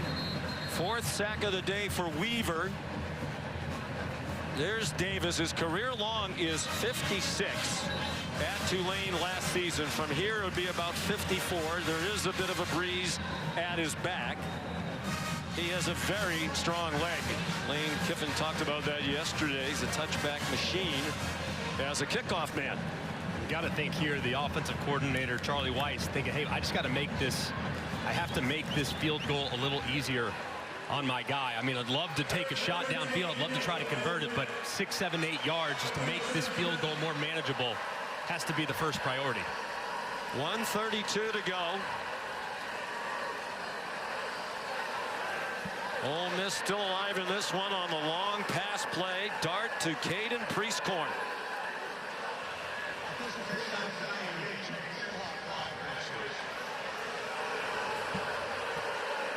And just when they were about to run 3 plays in a row without anybody needing medical attention.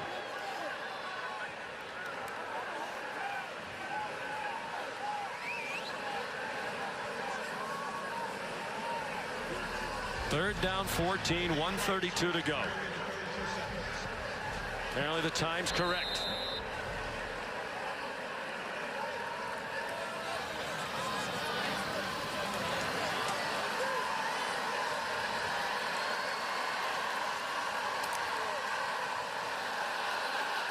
Flag down. Dart runs away from Weaver. Lost the football, but there is the flag in the air. Kentucky has recovered it. De'Aaron Jackson banged it out. It looked like they were offside. What else can happen down the stretch? Offside. The defensive end was in the neutral zone. Wow. And just a critical mistake. The best player on Kentucky's team, Walker, jumps just a little bit early trying to create a pass rush. But if I'm Dart, I would have loved to have thrown it to the end zone there. I mean, you have a free play. Running it doesn't give you a whole lot there. It only opens up the possibility of you getting hit or something crazy happening. Man, heave it to the end zone, buy some time, and throw a Hail Mary. At the very least, it's much more comfortable field goal range now. It'd be about 50 yards from here. Davis, plenty of leg to make that. Can't take a sack here if you're Jackson Dart. Absolutely have to get the ball out. Third down and 9. Dart, no rush. Takes the check down to Parrish. And he's run down at the 31-yard line by Jamon Dumas-Johnson. Neither team compelled to stop the clock with a minute to go. This is 4th down. The offense is still on the field for Ole Miss, and Kentucky is going to use a timeout. Is he really going to go for a 4th and 7 when a field goal would tie the game? Well, this is where, if the analytics say to do it, Greg, you are really trusting in the analytics. I think you trust your kicker here. I mean, It's a makeable field goal. It's obviously not a chip shot by any stretch of the imagination, nearly 49 yards, but one that is definitely within Davis's range. Davis is 7 out of 8 this year in field goals. His only miss was a 53-yarder, and they are sending him on.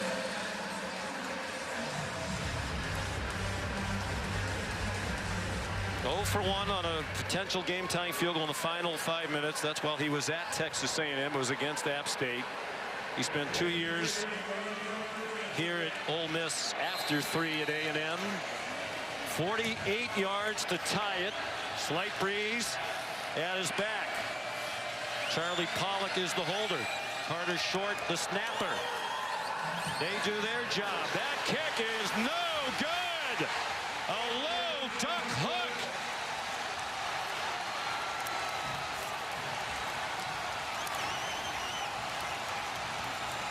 And Kentucky is going to win in Oxford for the first time since 1978. What a win for Mark Stoops. Take a look at the snap. Perfect snap. Holds good. And he just hooks it left. From distance on the right hash. Knew it immediately with the reaction. It's asking a lot for your kicker to kick a game-tying field goal from 49 yards at the college level, but Mark Stoops looks on, has to be so proud of the effort from his team, close a couple weeks ago, and just an incredible performance. You don't have any problem with them trying the field goal, right? Not at all. And victory formation. So they went to that rope-a-dope style against Georgia. It almost paid off. They lost by 1. Ole Miss is going to use this last time out, make them snap the ball one last time. Snap and hold. Look perfect.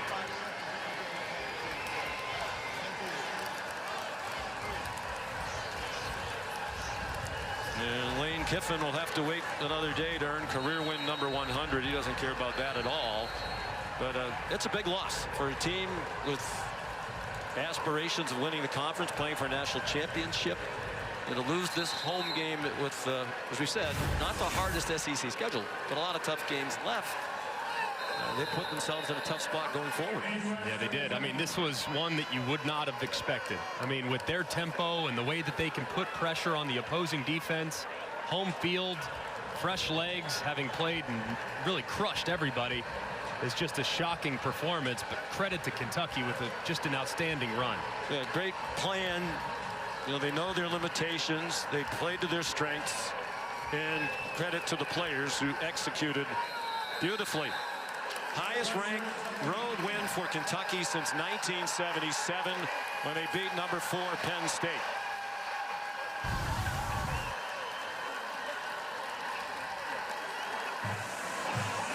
A shocker to many, but many said, Greg, we'll find out how good Ole Miss is today, because they played, even by their own admission, a very soft schedule. And Lane Kiffin knew he was in the battle for today, as the utmost respect for Mark Stoops and his program. Here's Molly. Coach, what went through you when that game-tying field goal sailed left? Well, I walked up to Coach White. We had played so good. He did such a great job. And all of our coaches did. And I said, one time we need a break. We need a block or a miss. And we were fortunate to get the miss. Coach, I can hear the emotion in your voice. This is the biggest win for Kentucky since 1978. After everything that this group has been through, the ups and downs, especially this season, how much does this mean to you as the leader of that group? It means a lot because, you know, we started tough. We have a brutal schedule, and our guys just keep on fighting, keep on coming back. You know, we took the number 1 down to the wire, and that's no fluke. But yet, we have so much work to do. We know that. We know who we are, but I love these kids. They're coaches. Coaches have done a remarkable job. Congratulations on the win, Coach. Appreciate it. Thank you. They really have. And he mentioned Brad White, who clearly has become one of the best defensive coordinators in college football. Really shut down an historically good Ole Miss offense coming in. Start of a great day of college football, and it's just getting started. For Greg and Molly, so long from Oxford, here's Kevin.